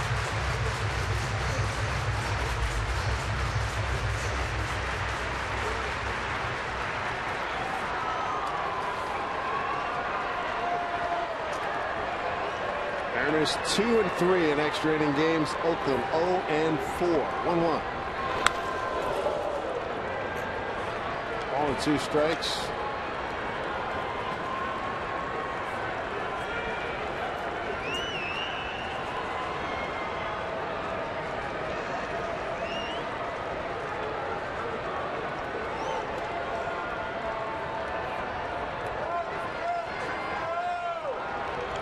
Fourth man out of the bullpen, Tyler Clippert. 1-2 to Cano. Ground ball to Sogard. 1 out.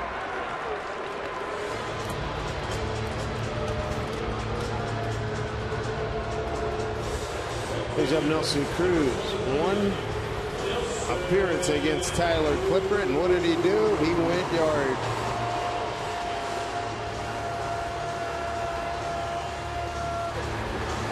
10th inning, April 12th. On the game for the Mariners.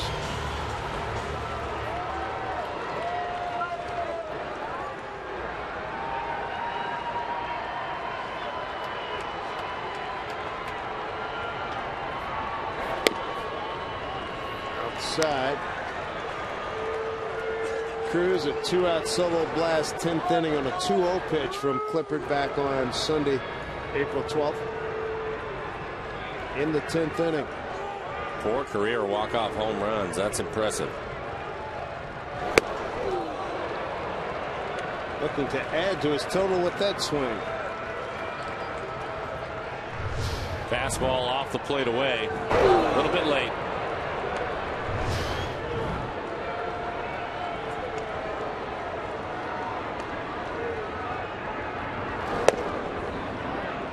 Two balls, 1 strike. Clippert of Valentine's Day, baby, 1985. There's a Clearwater, Florida right now. There's a 2-1, Anelli. Oh, boy, took a lot off. Nice job. 2-2.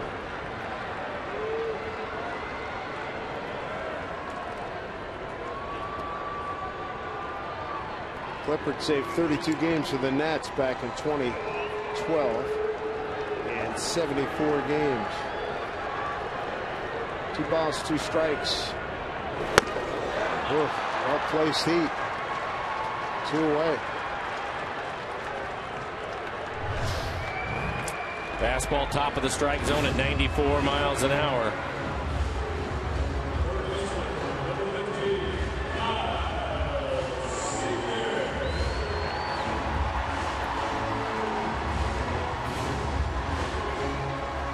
It's 15 strikeouts for A's pitching tonight.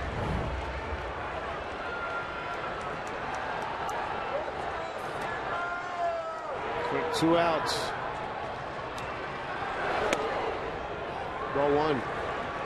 Seager 0 for 2 against Clippert.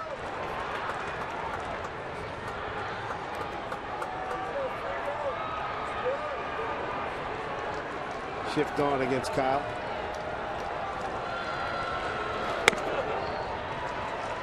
Two balls, no strikes. No scoring since the Mariners got two out doubles in the 7th inning. A's haven't scored since the 5th. On the 2-run homer by Josh Reddick off of Taijuan Walker, who's long gone. 2-0. 2-0. Pretty good pitch from Clipper. Didn't want to give in to Kyle. 2-0. Typically, you think he would get a fastball, but off-speed pitch, 79 miles an hour on the outside corner.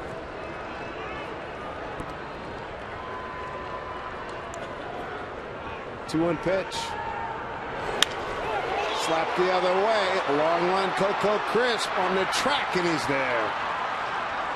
Mariners are done in the 10th. Here comes the 11th inning.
Represented by Jack Link's Beef Jerky all season long. Jack Link's Beef Jerky, feed your wild side. Extra frames indeed. To the 11th inning we go. Mariners record of 2-3 in extra innings. Oakland 0-4. Carson Smith will continue. He went 1-2-3 in the 10th. He'll get Stephen Vogt, Mark Canha, and Brett Laurie.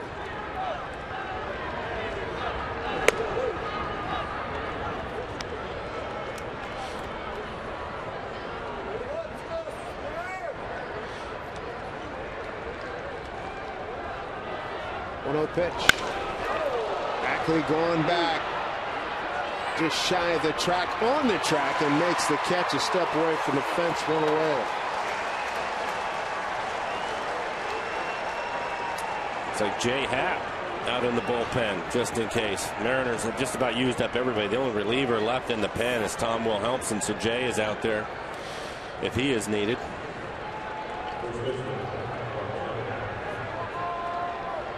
Brings up Mark Canha. Pinch hit for Ike Davis back in the 8th. Strike one.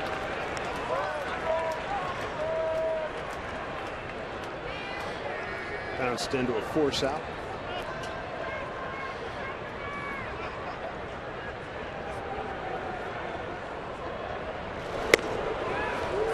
Carson Smith ahead on 2. Canha in the first meeting with the Mariners went 3 for 5 with a homer in the first game, 1 for 6, and then 1 for 5. Saw Happ out in the pen. Be interested to see how far he goes with Carson Smith. Carson has pitched in half the ball games for this club this year, and I'm sure I would think this would probably be his last inning. 21 pitches as he set.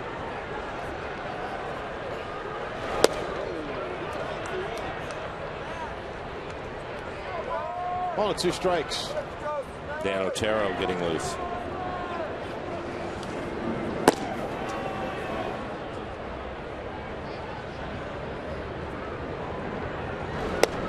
Strike 3 called. 2 away.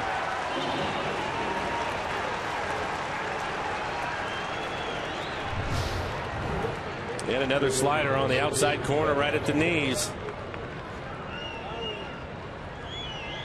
That's a 13th strikeout of Oakland hitters.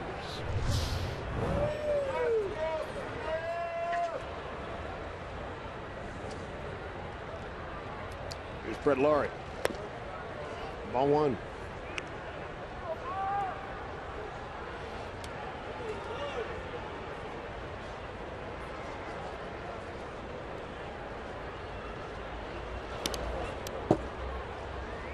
Two and oh.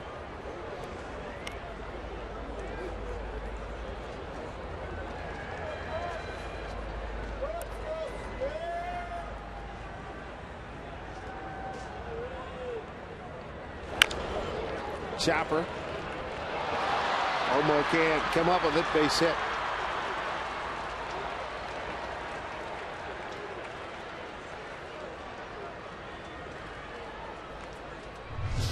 Ooh, they give him an E3 on that. Well, he's charging it because it's Laurie that's running. He can get down the line, so he didn't want to wait for the bigger hop. And you see Cano is right behind him, but it deflects off of his glove, so that'll be an error for Logan.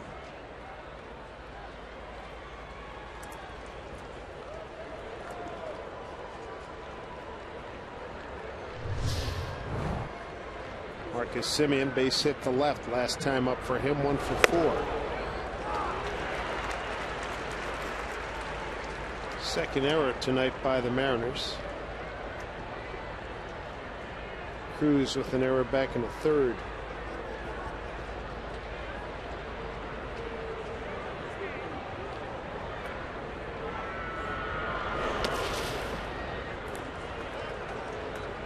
One.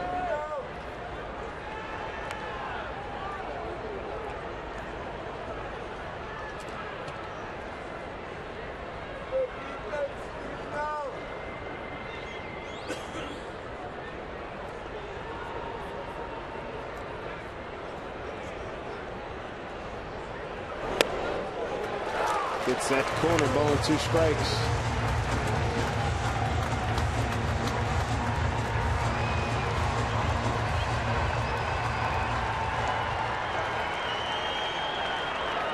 Carson Smith ready, the 1-2 pitch. Swing and a miss, got him. 3 Ks for Carson Smith. Home 11th in a 3-3 game. Logan Morrison. You got Mike Zunino and Dustin Ackley.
Getting ready in the Mariners pen. Nice work by Carson Smith in his 2 innings of work with 3 strikeouts.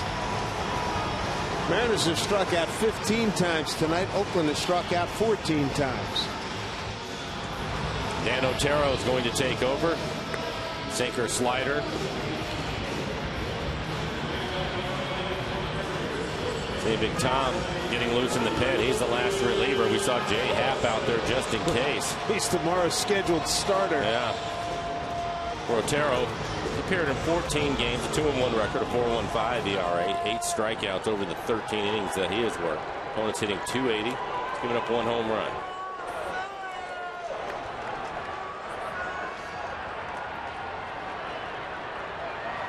Lomo 2 for 3 against Otero. Shift on against him. Drive to deep center field.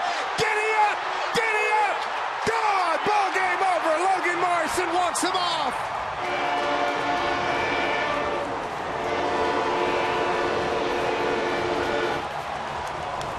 He has been the hot hitter for him.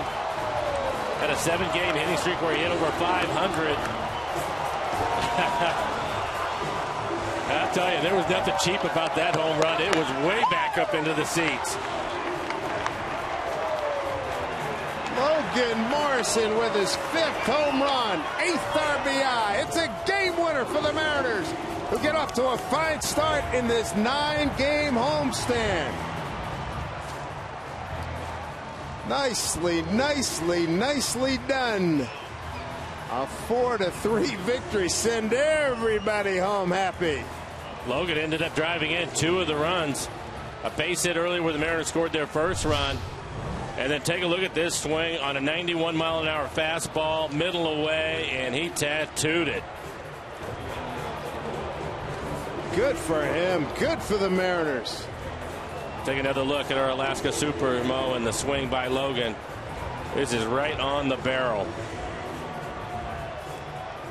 No sense waiting around. He let it fire, and it worked. Here's Jed Mueller. Yeah, we're just talking about how great it is to get that win, and I'm kind of wondering, Logan, why do you take off your helmet at that point? You see it coming. You know the team is waiting for you at home. Isn't it safer to keep the helmet on? Yeah, but it's like you're throwing the bouquet to the guy who's next, so whoever caught it to the next walk-off. No waiting around on that one.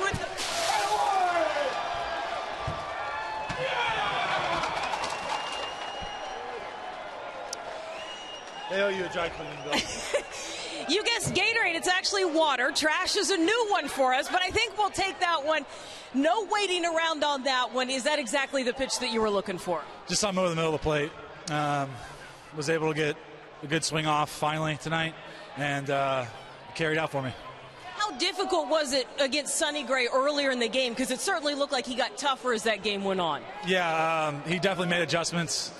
He was up and into me, down and away with 95 cutting. Thought it was a ball, and it came back over. He's painting. He's a really good pitcher, and I'm glad our guys hung in there and scratched the runs they did, and awesome win. It certainly was, and that brings me to the last question of, I know that we're still early in the season, but do you guys start to feel any pressure at this point to win?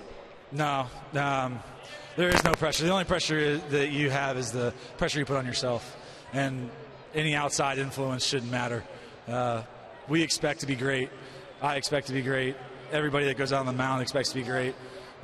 There's no, well, the fans think we're bad, or we're not going to win this game. No, it's none of that. Well, the Mariners do get a win tonight. It is their 14th one-run game of the season. Logan, we'll let you get inside. Our Delta post-game show starts right now with Bill Kruger and Angie Menting. All right, Jen, thank you so much. Yes, Jen mentioned it, 14 one-run games. That is most in the majors, and I think they're getting good at it, Bill. Well, we talked about how hard L.A. was. This is the same kind of game, except we got the last chance. And Logan Morrison, wow.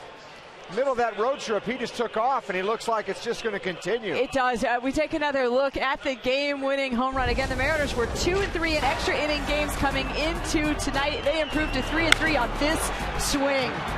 I mean, he's gone to that Cruz bat, which is heavier and longer, and I think it's staying in the zone a little bit longer, and he's doing some real damage. That was a legitimate bomb. Yeah, Dan Otero knows now how the Mariners have felt the last couple of games down in Anaheim, but then they come here to Safeco Field. This is what we talked about before the game even started. This is what the Mariners needed, is to have one of these, a walk-off, and maybe it just makes it a little bit better having or being on the other side of things. Quiet the critics, right? It's been so easy to pick on the Mariners because they've lost a lot of these games.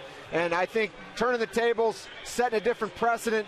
The bullpen was great tonight. 6 innings of just slam-the-door baseball from a bunch of guys. And then, of course, the big delivery by Morrison. Let's talk about that bullpen a little bit more because they were fantastic. Taijuan Walker, pretty strong, maybe made one mistake to Josh Reddick, but from there, he hands it over to the bullpen, and boy, were they fantastic. Tom Wilhelmsen, the only one. It's like us out here at the pen, and then we had ladies' night, all these people out here at the pen, and Tom Wilhelmsen. That was it out here. That was it. In fact, Jay Happ wandered his way out there sort of as a Justin Casey, but yeah, the whole group was great. Beimel, his first appearance, 5 pitches, 3 outs. Danny Farquhar, as good as we've seen him all season long, and Mark Lowe stepping into a big spot.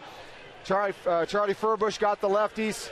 Carson Smith was electric with his slider, and then, the offense. Exactly. Yeah. It got there in the 11th inning, and then we'll talk about that 7th inning as well, that they come back to tie this game late in this one to force the extra innings. All right, let's take another look at that Logan Morrison home run. His 5th of the season is an absolute no-doubter. Congratulations to Logan Morrison and the Mariners. Mariners postgame presented by Delta Airlines. He's got so much good stuff to get to. We'll be back right after this. The Mariners win it in 11. 4-3 is the way it ends. And a pummeling on Logan.